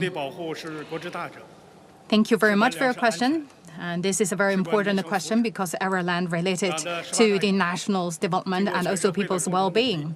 Since the 18th National Congress, we safeguard the 1.8 billion mu of the arable land, supporting the development of the food security. And also this government report and also the #1 document also identified the tasks in this regard, especially the quantity and quality and ecological conservation related in this regard. We need to do the 3 things. First, we should maintain the quantity. And we should target our plan to the number identified in the plans, make sure that we also manage the arable land in one map. And also based on that one map, we also to develop the arable land and to a more intelligent development, so we could get a full picture of all the arable land. And we also need to understand that the spatial relocation and also make sure that if the land is used for non-agricultural purpose, we also need to identify the exact number for that compensation and also make sure that there's no cheating happened in this process. And in terms of that spatial allocation, we should base on the survey and analysis. And we need to, first of all, overhaul the existing arable land, make sure that we have the targeted plan for each mu of the arable land, make sure that they plant suitable products, and also need to further increase the proportion of quality land. And for the Chernobyl land, we need to have a better protection, make sure that they could be the best land for use. And talking about this ecological conservation, we need to think about that we should do a systematic management of the resources And we should find the water in order to lock the land, and also if that the available natural resources nearby, we need to think about how to better leverage that kind of the resources to the best effect and usage.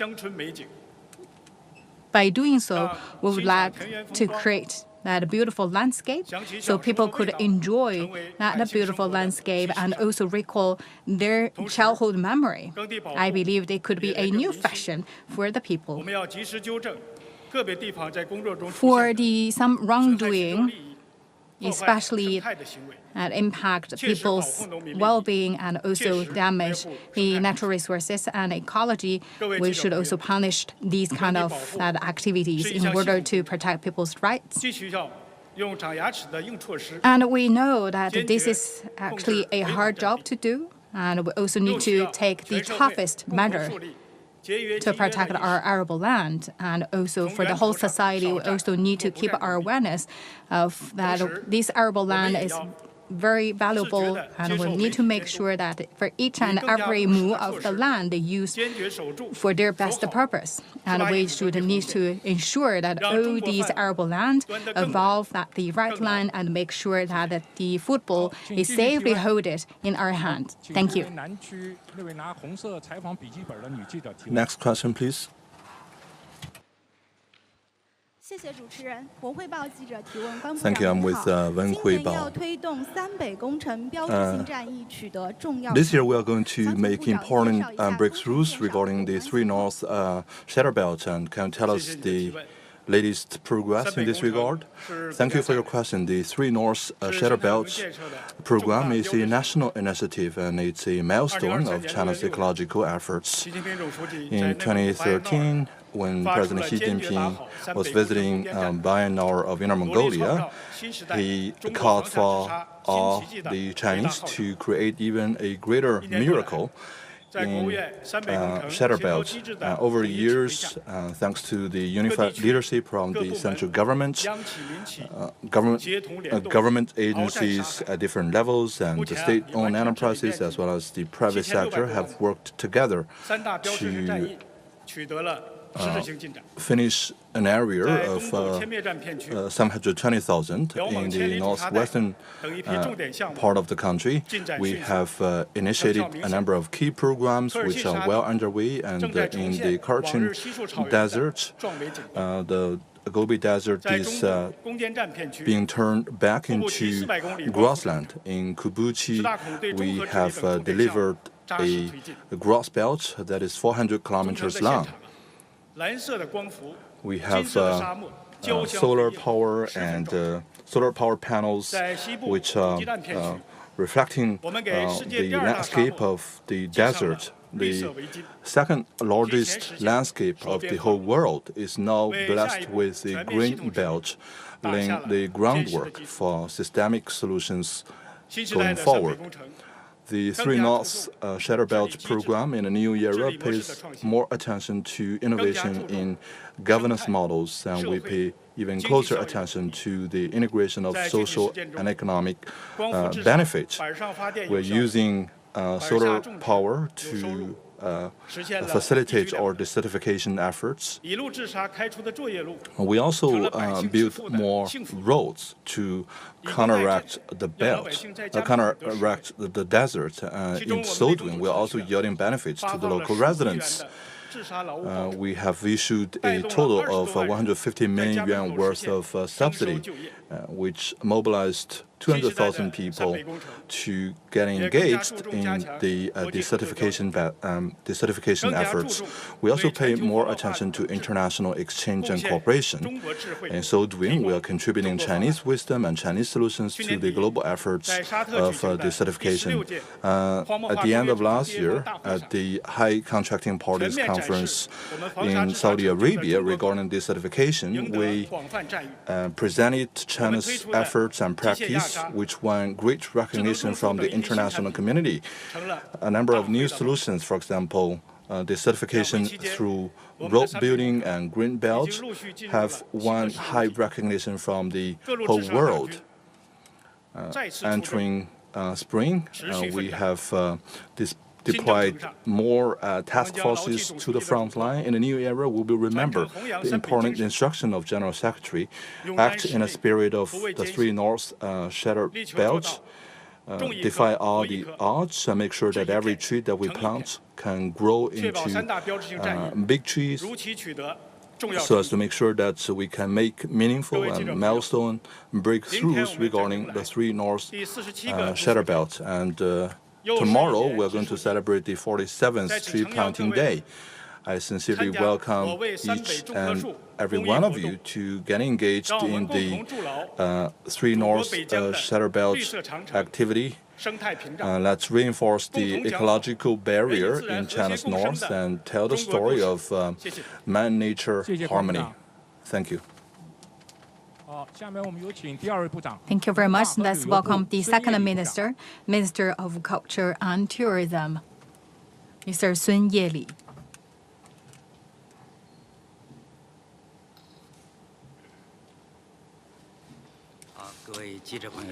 Good afternoon.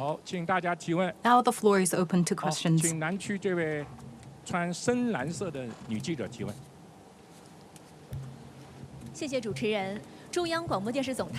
CMG, a question to Mr. Sun. In the past year, people have highly interested in participating in the tourism and the cultural activities.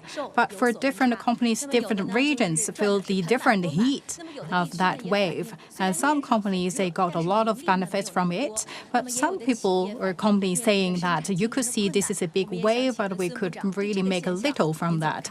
So what's your view on this? Thank you for your question.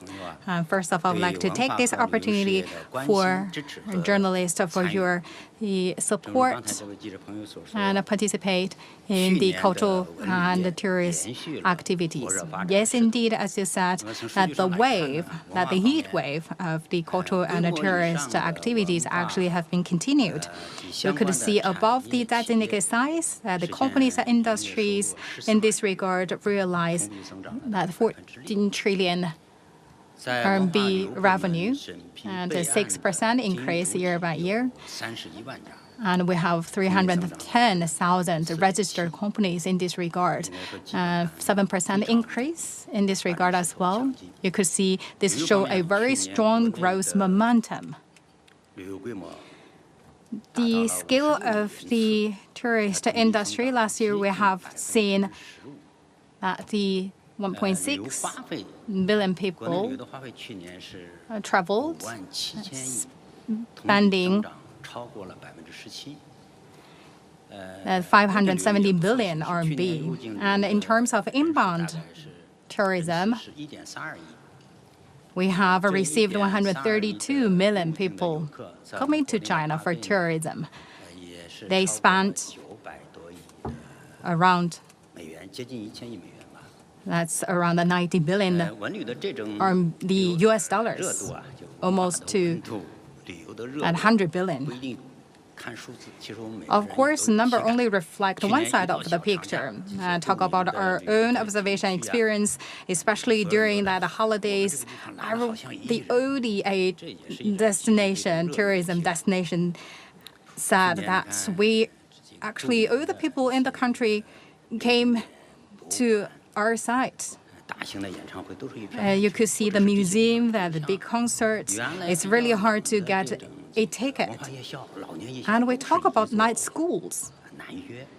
And also people said it's really hard to make a reservation. So you could see that the income and revenue actually is increased. And more people actually practice or involved in the activities. And also for the profit margin actually is around 9%. That's quite the awesome result for the A-level scenic spots and for the resorts, and also the revenue for the tourist agencies actually all have seen that big increase. and the increase rate above at least 10%. Yes, indeed, as you said, for the companies in different regions, they feel the different level of heat. And also some companies in this regard also face some difficulties in operation. We also look into details in this regard. You could talk about China enjoys a vast market with a large number of entities. For each year, of course, there could be some enterprises. They did not survive and also withdrew from the market. For the culture and tourism industry, we could talk about the reason behind this phenomenon. I believe could be that the consumption upgrading cause a diversity in this market. So that's also the different performance of different companies. We could see that people actually have a higher requirement needs of the cultural and tourist products. People previously they spend a lot on food, but right now they spend a lot on service. People before they pay a lot of attention on value, but right now people pay more attention about that, the aesthetic and emotional value. So people right now actually believe that I spent money. Of course, first I have that kind of a need. And then that's also for my passion. I love it. I would like to spend money on it. This is how that the people consumption behavior change.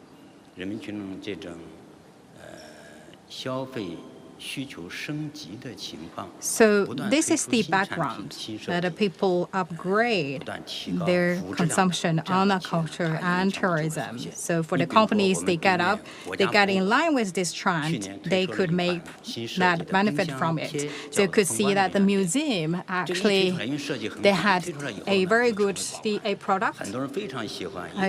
Actually, a lot of people really love that because that's the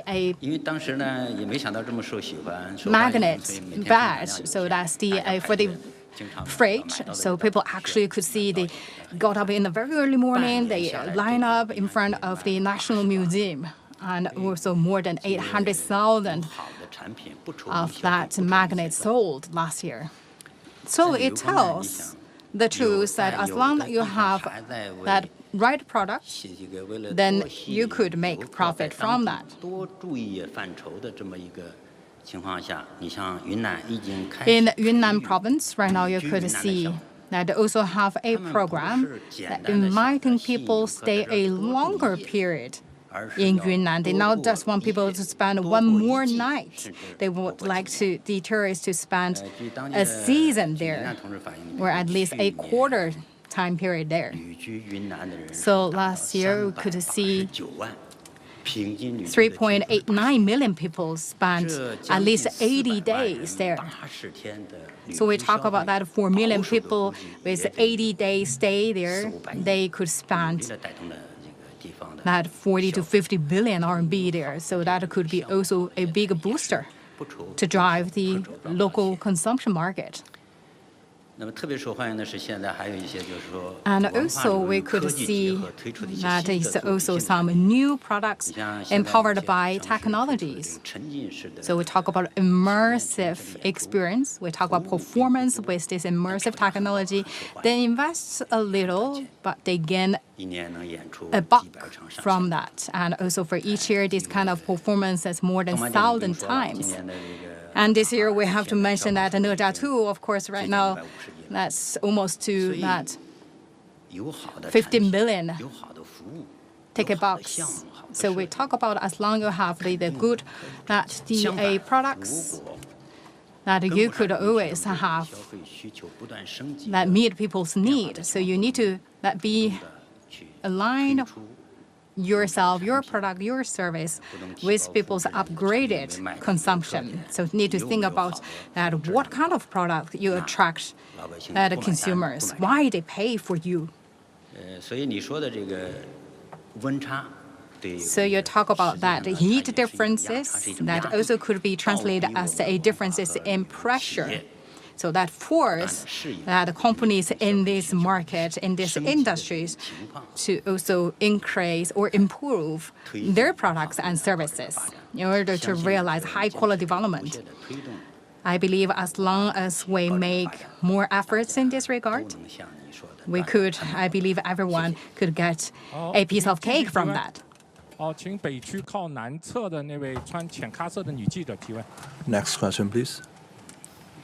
谢谢主持人，部长您好。 Good afternoon. I'm with China Youth Daily and its associated website. 去年，习近平总书记 Last year, General Secretary Xi, when he visited different parts of the country, he said we need to cultivate the tourism industry as the pillar industry of the country. What is your take on this? And what plans do you have to implement this vision?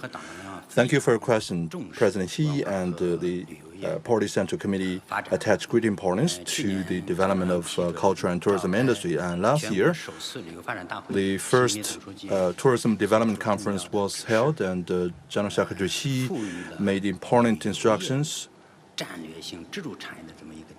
He has positioned the culture and tourism industry as a key supporting industry of our economy. And while visiting numerous localities, he said that we have to cultivate the tourism industry as a pillar of the Chinese economy. And this is a great inspiration for the culture and tourism industry. And we believe, and this is due to President Xi's deep understanding about the pattern of modernization in different countries as well as in developed countries, and this is a scientific conclusion that he has drawn in terms of the journey of modernization. If you take a look at the journey in other countries, culture and tourism industry played a very important role even to this day. The culture and tourism industry in some developed countries, they account for a big portion of their national economy. In some of the countries, it accounts for more than 20% of the economy. In China, the culture and tourism industry, they account for 4% and 5% respectively. Combined, they account for 9% of China's economy. So this is a very good foundation, but we still have tremendous amount of room for future development.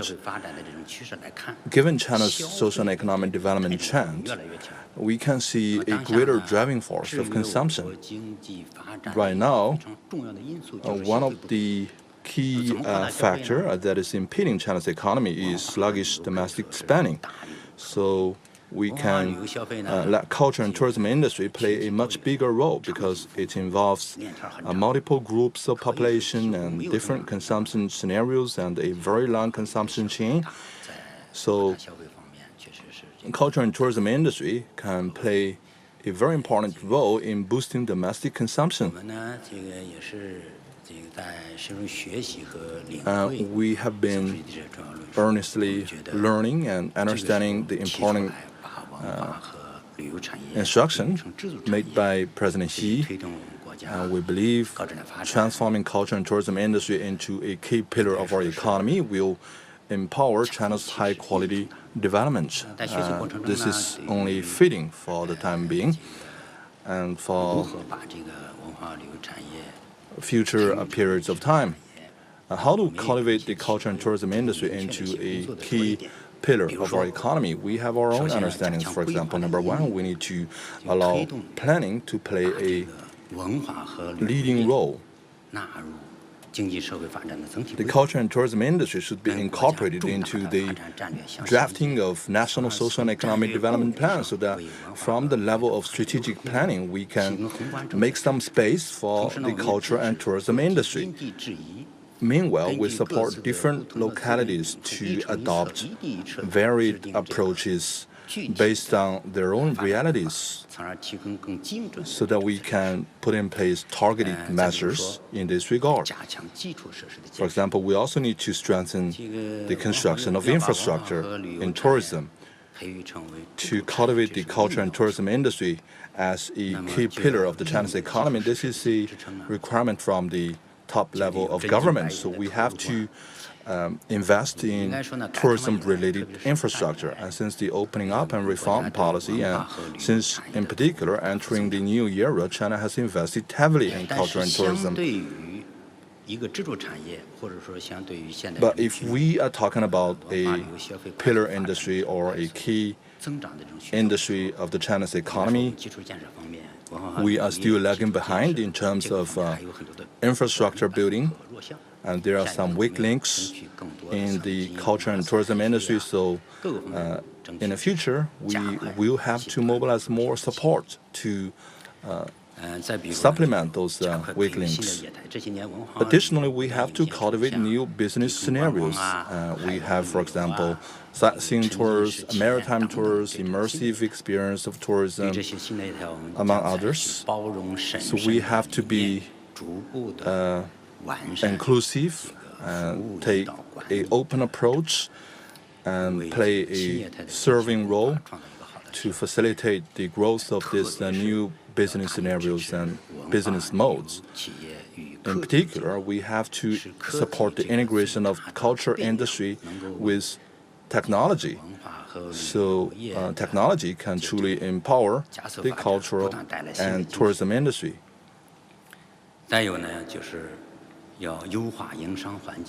We also need to optimize the business environment and scrutinize the market order for any industry to succeed. We need to cultivate a number of fine enterprises. For them to flourish, we need to have a good business environment and a sound market order. Well, the culture and tourism industry grows over years, and we have seen a disorderly pattern of development, and there are good enterprises as well as bad enterprises, and we have forced spending in some localities, which undermines the travel experience of our tourists, and they also harm the image of a city. It's heartbreaking and even disappointing to see this phenomenon popping up in different localities. So that is why in this year we plan to carry out some special initiatives against those wrongdoings. Number one, we are going to strengthen our efforts in cracking down those violations. Number two, we are going to improve the system of law and regulations and set up some standards. Additionally, we are going to put credibility in the first place to create a social atmosphere that pays attention to credibility. Whenever a new cultural and tourism product is out there on the market, then there is a flood of enterprises going into that business, causing negative competition. So we have to straighten their behaviors so as to reshape the marketplace. So in our analysis, there is a lot we can do to cultivate the culture and tourism industry into a pillar industry, and we have to translate the vision and instruction of President Xi into reality. And to that end, we remain committed, and we believe that the culture and tourism industry will be cultivated into a key industry of the national economy. It will meet people's aspiration for better lives, even contribute further to China's socialist modernization drive. Thank you. Let's welcome the third minister to the corridor. It's the Director of the General Administration of Sport, Mr. Gao Zhidan.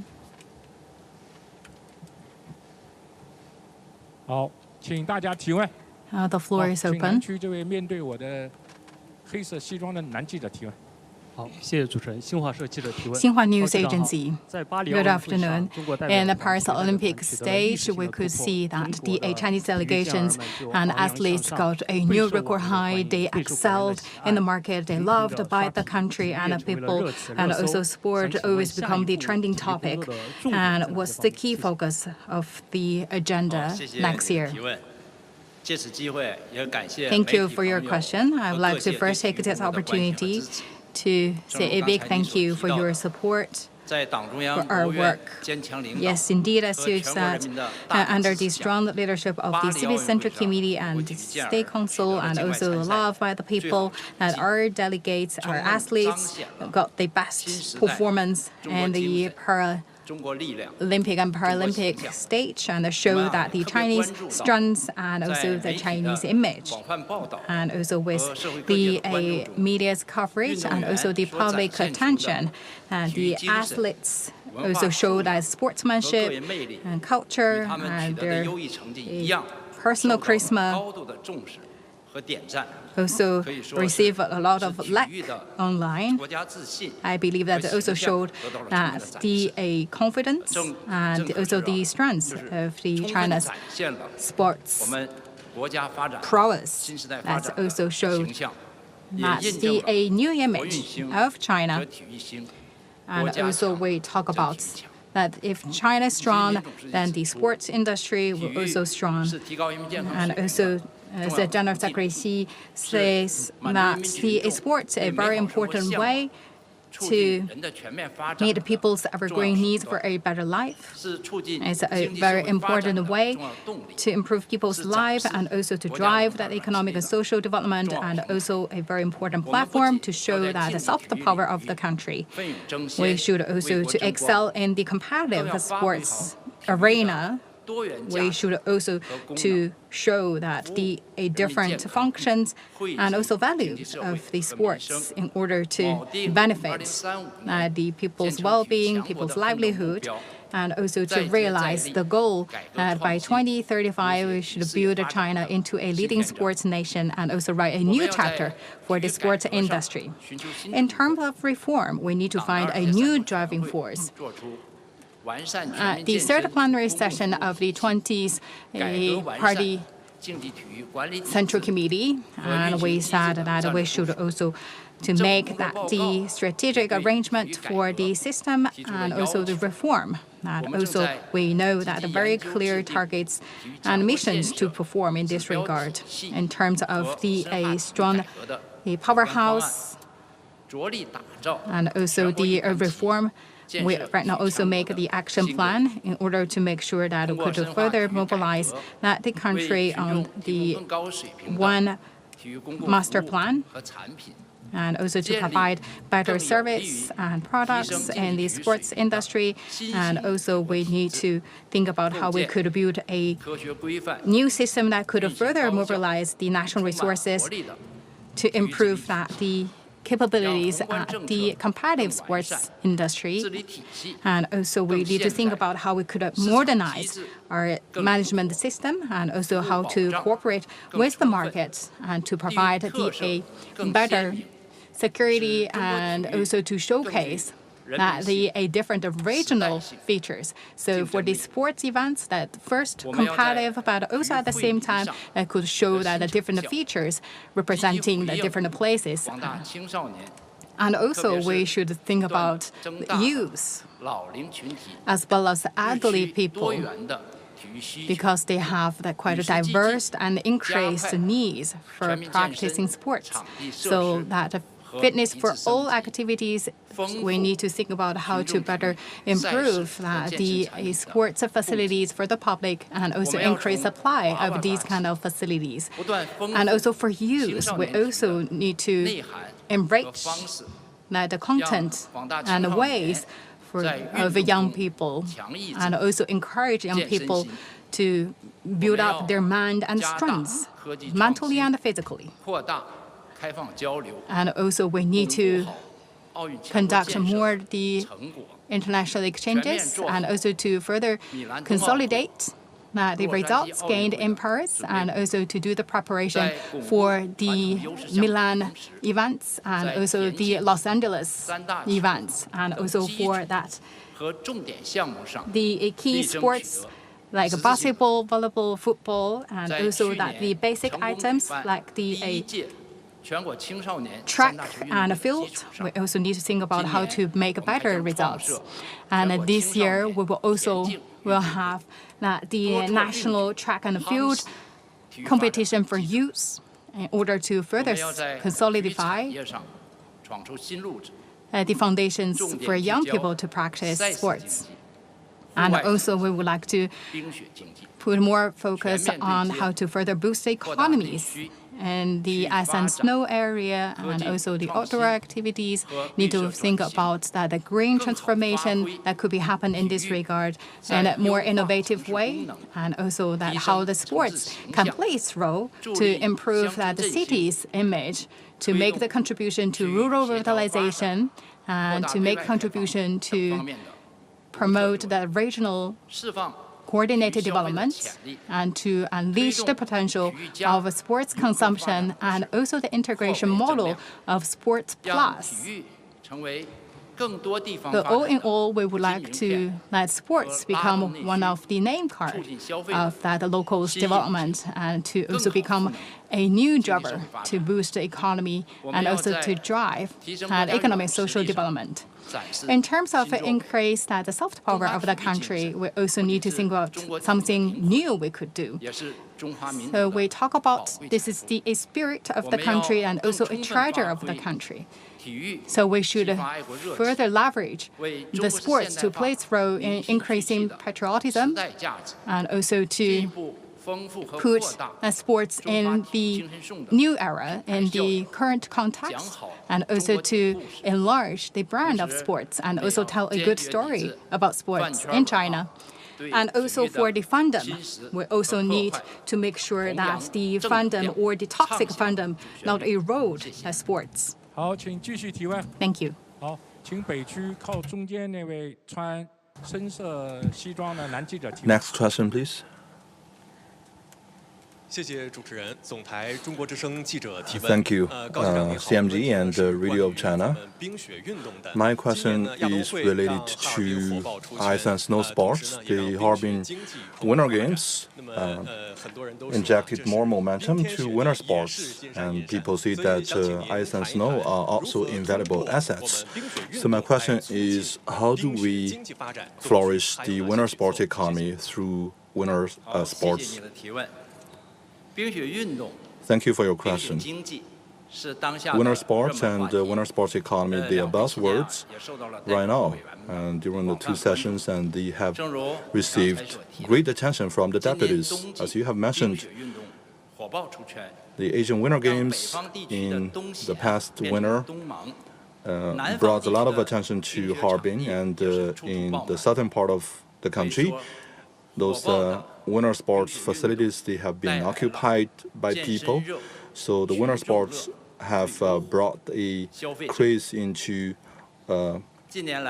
winter sports economy and relevant business scenarios. In recent years, we have implemented the vision of President Xi to bring winter sports to 300 million people. We are also acting in a spirit of flourishing the winter economy. We have been constantly improving the facilities of winter sports, and we have rolled out a number of initiatives, for example, the National Winter Sports Season and bringing winter sports to campus. In so doing, we have been flourishing the winter economy. During the bidding and the hosting process of the Olympic Winter Games of Beijing, and you can see a huge number of youth who were riding the waves on their snowboards, and right now the leaders, they are leading athletes on many arenas. And during the Harbin Asian Winter Games, the athletes, they went all out and created a record in history.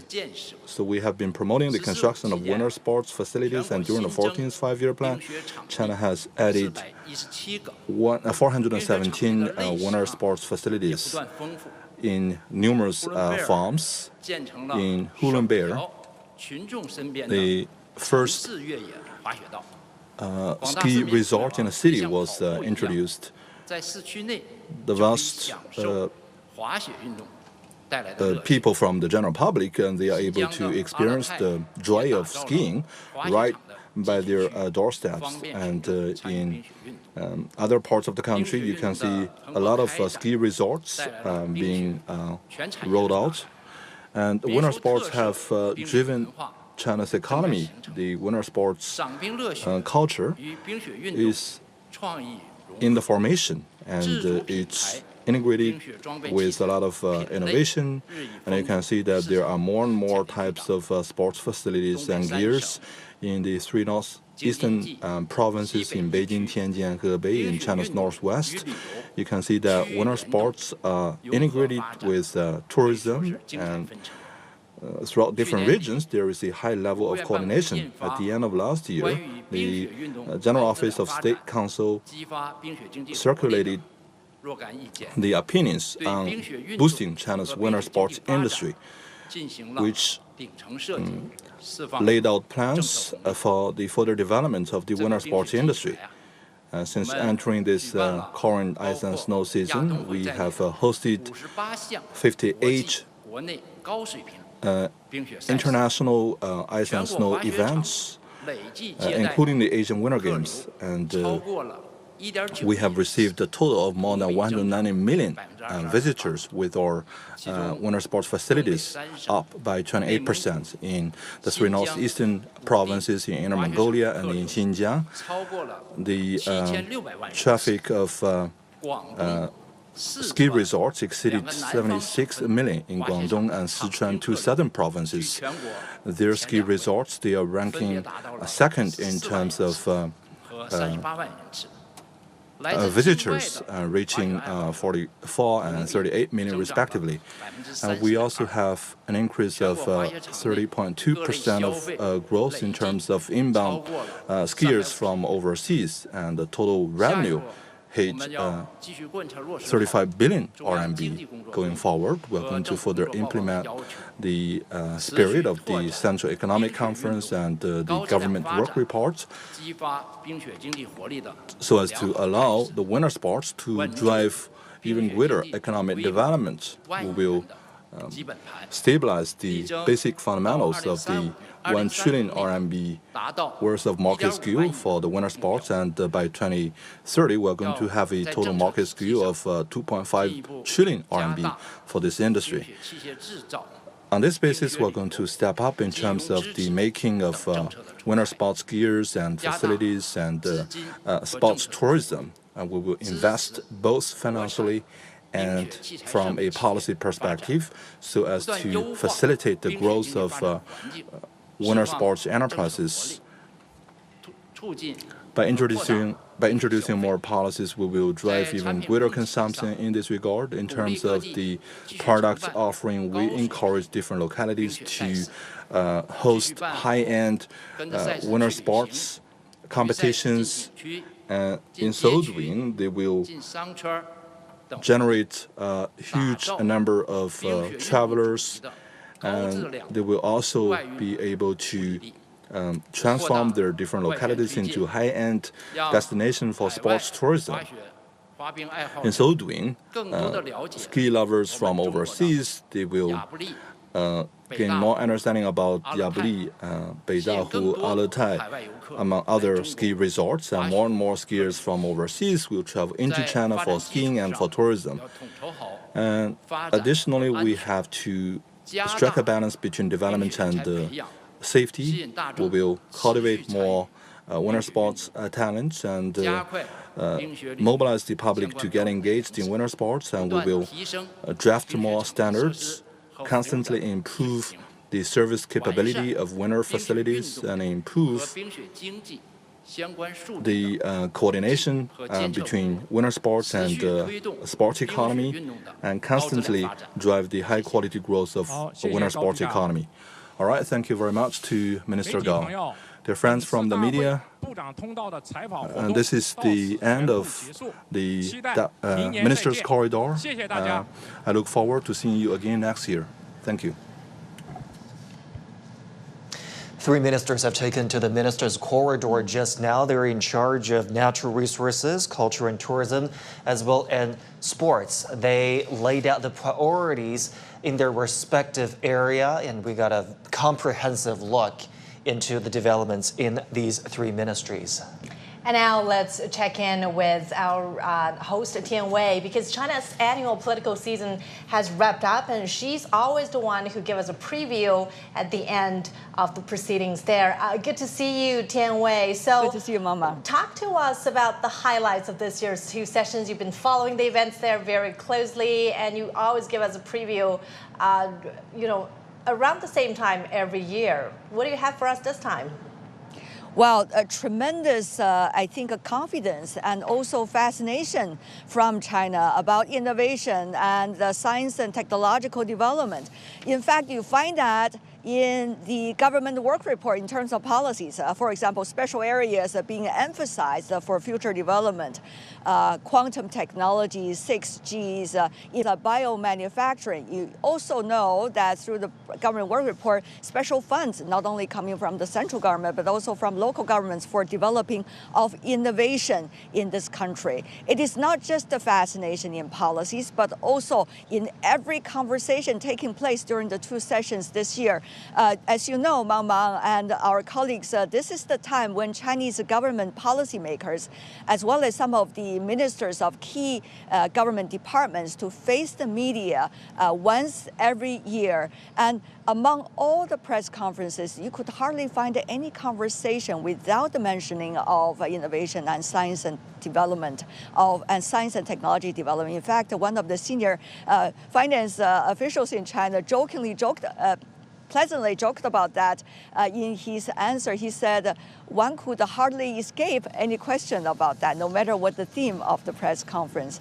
There is one press conference certainly stood out among all when it comes to China's determination for innovations and science and technological development. That is the press conference given by the Chinese Foreign Minister Wang Yi. In fact, CGTN posed a question to him about that with the latest example of DeepSeek and China's innovation. And he answered by saying where there is going to be blockade, there is going to be breakthrough. Where there is suppression, there is innovation. He also quoted the Chinese poems, as well as the quotes of Naja, which is a household name in China, but once again being made so popular with the latest blockbuster movie recently popular during China Spring Festival. He suggests that China is brave and China will be able to implement all its determinations, particularly in terms of innovation and science and technological development. Having said that, though, it's not just during the official occasions. It is also in the private conversations that you see among the deputies and CPPCC members earlier at the two sessions, that they are intensely discussing what to do about innovation and how to make it better. So innovation is the key word throughout this year's two sessions. Back to you. Tian Wei, thank you so much. It's been a busy week for you and our colleagues covering the two sessions here in Beijing. And now to echo what Tian Wei said just now, pretty much every conversation we've had during the two sessions has the word technology or innovation in it. Why don't we shift gear and talk to our guests here in the studio about tourism, because the minister in charge of tourism has just spoken.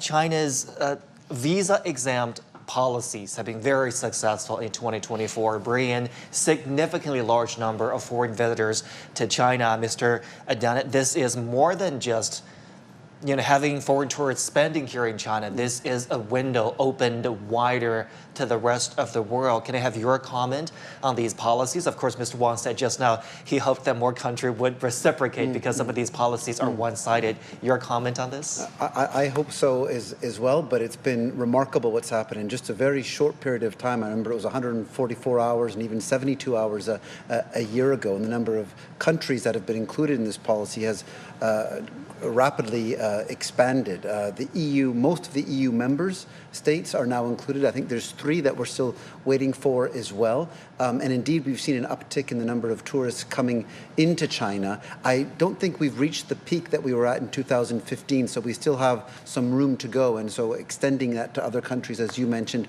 would certainly help. For us, it's not just about tourism, though. Obviously, focused on foreign investment here in China. We want to see businesses coming here. We want to see foreign employees coming here. We want to see Chinese employees going to work for their headquarters back in Europe as well.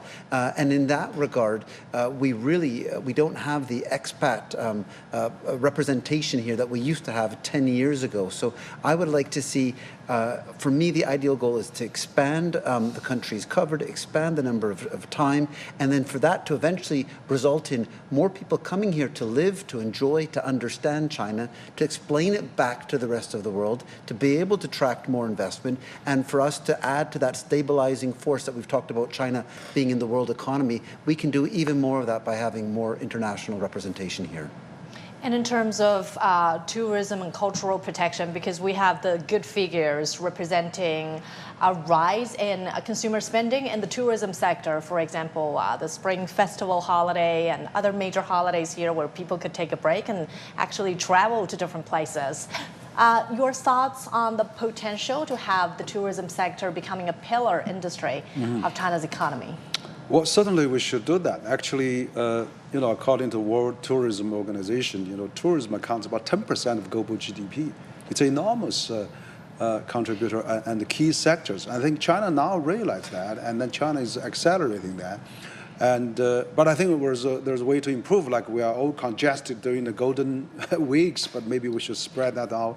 Have holidays all year round, so our facility will be evenly used. And then the other thing I agree with Adam just mentioned, it's absolutely important. We have, this used to be 74, 144, now 240 days for, 30-some countries now. And then we have, 240 days for 59 countries coming to China. 1 month, it's space, but for about 15 days, visa free now. But we should have more. And also they extended half month visa free to 1 month for a number of European countries, for ASEAN, Japan, Korea. I would like to see that happen to the US, UK, and Canada. So we have more international tourists can come. I think that is the part we should do more, because we have the best, many of the best 5-star hotels and fast train networks. 70% of global fast train network are in China. 5G is, over 2.4 million 5G stations. So it's well connected. So the infrastructure is there, but can we attract more? If we have not reached the peak of 2015, let's do it. Let's really do it. But also, I think we should issue more green cards. We should attract more foreign students here, because foreign student study is a big business for UK, Canada, Australia. But why can't we make that a new industry? Talking about, we need more impetus to drive the economy, and education and culture combined will really make more sense. So I think absolutely the tourism is probably one of the next golden mine China can dig into and then making more infrastructure. But I will have to say Beijing and many others has improved a lot. Now you get off the airport, there's a big booth, see how to help you install APP, how to get WeChat, Alipay to do it. We get a lot of better results. But I think we can do more. And then let's have also the attract more people to live here and have more tourism, more journalists, and more bloggers, and let's do that. Let's have a travel to China in 2025, and then make it the year of the world for China 2025. So I really think we could do more, and I think 10% of GDP is a huge. And also we should encourage more Chinese to travel overseas too. They are ambassadors of China too. So it's welcomed by many countries as well, not just to Thailand. Maybe let's go to Europe and go to, so they can also improve relations with other countries. So let's get this two-way street traffic heavier, and let's have more tourism to boom our industry and income. Traveling is perhaps one of the best effective ways to get people going, the exchange of hearts and minds, and to promote cultural understanding. I'd like to thank you, gentlemen, for sitting with us throughout the hour and analyzing the policy priorities here, Mr. Wang Huiyao and Mr. Adam Burnett. Thank you. Thank you. And China's Ne Zha has smashed box office records. Beyond Ne Zha 2's record-breaking streak in China and overseas is its resounding impact on domestic tourism and consumer spending. Ne Zha raises a bigger question: can it evolve into China's next global IP? Our Tao Yuan finds out. A new Chinese animation is on its way to becoming a box office hit. Ne Zha 2 has already broken the record for China's highest grossing film. So you're telling me that there's a new movie in theaters that is somehow already the highest grossing animated film of all time? It's based off a Chinese folklore that millions of Chinese would already be familiar with. The world first responded to Ne Zha with a who? Well, Ne Zha the boy is a character from ancient Chinese lore famed for stirring up the sea. Ne Zha the film is a Chinese animated blockbuster that's stirring up global cinemas. Oh my gosh, amazing. It was incredible. Such a beautiful film. It was the first Chinese animation that I've seen, and I absolutely loved it. They're going to be surprised with all the graphics that's in it, how the movie just pop out at you. I love the clothing and the music, and I love the dragons. The dragons are really cool. I love fictional animals, so that was really cool. It's a non-Western narrative breakthrough. Ne Zha 2, a sequel to the 2019 hit, now ranks 6th on the all-time global box office chart. The first film produced entirely outside Hollywood to claim such a spot. The film, based on the legend of the demon child, is writing a legend of its own.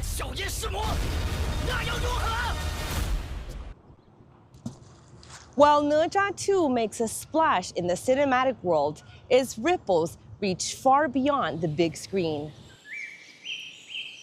Yibin in southwest China's Sichuan province. The city perched on the banks of the Yangtze River has always attracted seasonal visitors. But this year, tourism has soared, with the city claiming historic ties to the boy god. Cuiping Mountain, home to the Ne Zha Palace. Legend has it that after his tragic death, he appeared in his mother Lady Yin's dream, asking her to build him a palace on Cuiping Mountain. The mythological tale is the foundation of the shrine's existence. I come from Guangdong province. I saw the movie, so I wanted to come visit this temple. Because of the huge popularity of the Ne Zha movie, I wanted to bring my child here to experience the Ne Zha atmosphere. I come from Xi'an. I am honored to visit this place. I feel that Ne Zha inspires us to break through our limits and change our circumstances. Hotel bookings in Yibin spiked by 30 to 50% year-on-year in the week following the release of the film.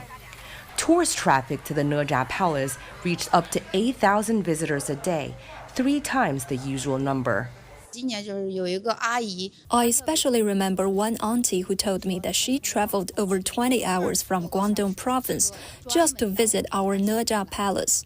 Her group of more than 10 people made the same long trip, and there were even tourists from Thailand and other countries. The film is making waves in Southeast Asia, dominating the silver screen in Singapore and being rolled out in the Philippines, Malaysia, and Thailand. Here in Yibin, though, Ne Zha is far more than just a screen hero. Locals here told me there was an old temple on this side which was built centuries ago, and this one standing right now was built or rebuilt back in 1991. So we can see there's a long-standing Ne Zha worship tradition here in Yibin City, and it's not something that's just been invented for tourism. And that tradition is something that the locals here are actually quite proud of. In Yibin, from folk traditions to ancient relics, attractions and cultural sites linked to Ne Zha can be traced back at least 1,000 years. There are more than 20 historical and cultural landmarks related to Ne Zha, from the divine child's descent to the havoc in the East Sea, including Ne Zha's palace, Chentang Pass, Ne Zha's birthplace, and Rebirth Pavilion, all of which mirror the narratives found in the myths. As a result, many regard this city as the hometown of Ne Zha, viewing him as a child of Yibin. It's a sentiment deeply felt by the locals. Online, a playful battle rages. Which city is Ne Zha's true hometown? Cities staking their claims, citing geographical and historical references. Tianjin is also making a strong case. The city in northeastern China has a sub-district named Chentangzhuang, and according to local lore, it equates to Chentang Pass, the very area once garrisoned by Ne Zha's father. We we launched 4 themed routes called Nezha Takes You Around Tianjin that showcase Nezha's elements through in-depth guided tours. The Nezha origin battle has triggered some skepticism. Critics say that Nezha is a mythical figure, so there can't be a bona fide hometown. Perhaps it's not a factual title to be won, but other experts see the clashing claims as a win for all, fueling cultural pride and sparking consumer spending.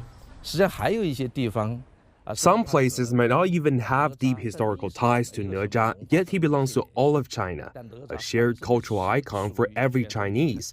That's why regions and organizations have every right to ride the Nezha wave and channel his energy to build their own cultural and tourism initiatives. It's a business strategy, and it fuses local strength with high-profile IP elements. It's a creative integration. In a sense, wherever there are Chinese communities, you will see Nezha-inspired cultural tourism emerging. This isn't just a regional affair. It's a nationwide, pan-Chinese cultural tourism bonanza. Yibin's claim is strong. In 2019, the city was awarded the title of Hometown of Nezha Culture by China's Folk Literature and Art Association. But the film plus tourism model is driving a wanderlust all across China. Online travel platforms reported that searches for Nezha 2 related attractions surged over 40% in February. Li Xiang, an associate professor at Sichuan University's College of Arts, believes the travel boom isn't just about trends, it's about pride. From the end of last year to the beginning of this year, China has experienced a series of cultural events, including the explosive success of Black Myth Wukong, as well as advancements in artificial intelligence like DeepSeek. I believe these events might, in turn, stimulate cultural consumption, because, in a very tangible way, they've strengthened people's cultural confidence and their sense of identity with the country's culture. Black Myth Wukong, China's first blockbuster video game. Since its launch last August, it quickly set the record for the second most concurrent player count on Steam. But what solidified the milestone status? My colleague Yang Chengxi reporting on its success during the height of the monkey fever. Wukong is a character in the classic novel Journey to the West, which for many non-Chinese gamers worldwide is known primarily through loosely adapted anime and games from outside China. Black Myth Wukong represents the first major opportunity for a Chinese team to present its own interpretation of this ancient classic. For the longest time, I got to play as Japanese ninjas, Arab assassins, and Greek gods. And now I'm playing as this powerful Chinese monkey in a AAA game. China has much more to offer for the global gaming scene, and many would hope that this is only a start. It's only a start on many fronts.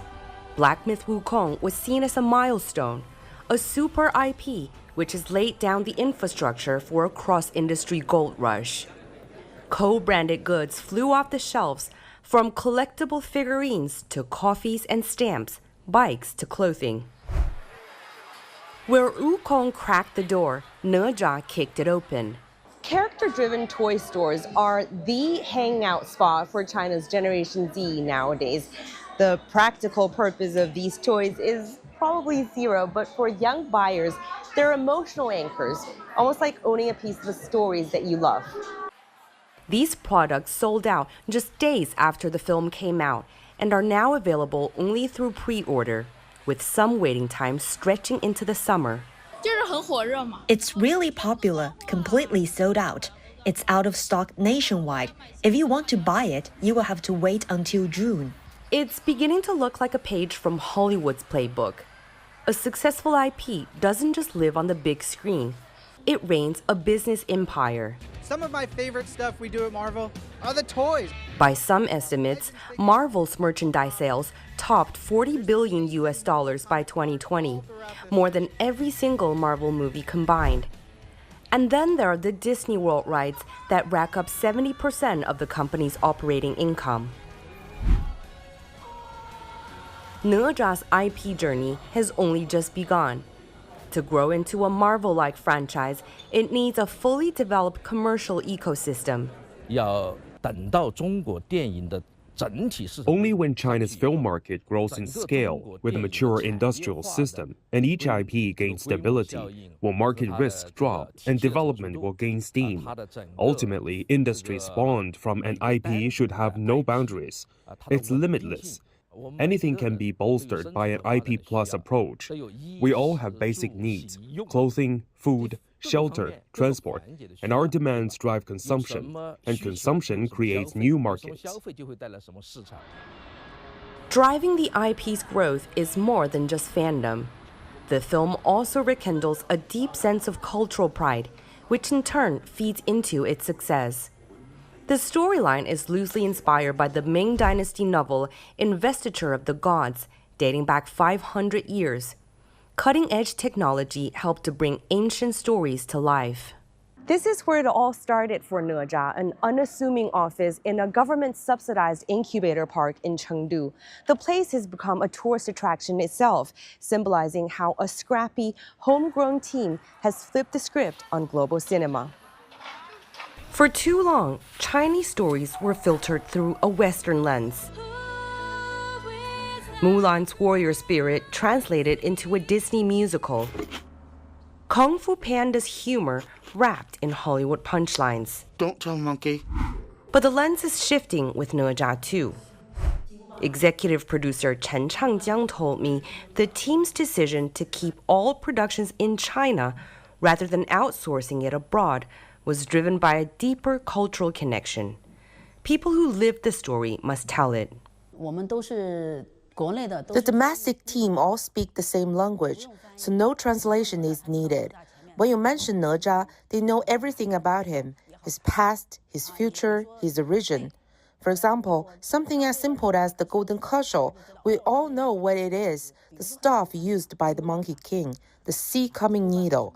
Over there, they don't know that. You have to explain to them where the golden cudgel came from, how it was made, and you end up explaining the entire 5,000 years of history.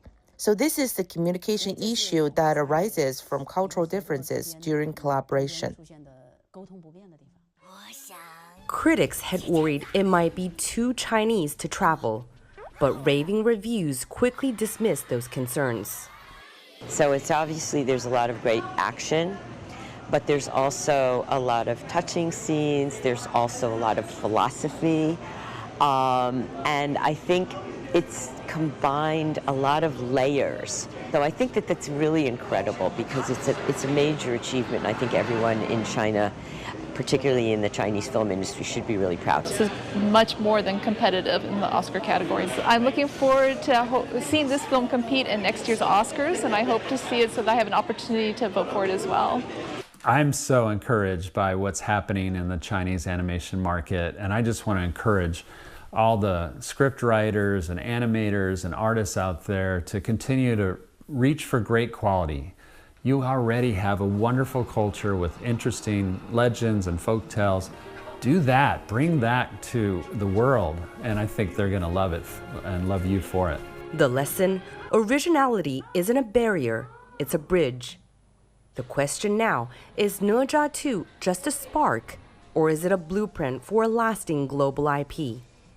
For now, Ne Zha's fire is burning bright. But to sustain growth beyond the Big Bang, the sequel to this story is still being written. Taoyuan, CGTN, Chengdu. That is it for our special coverage on the 2 sessions this year. I'm Zhongshi. I'm Wang Mengmang. Thank you for being with us throughout the hours, and do stay tuned with CGTN for some more in-depth analysis of this key political event.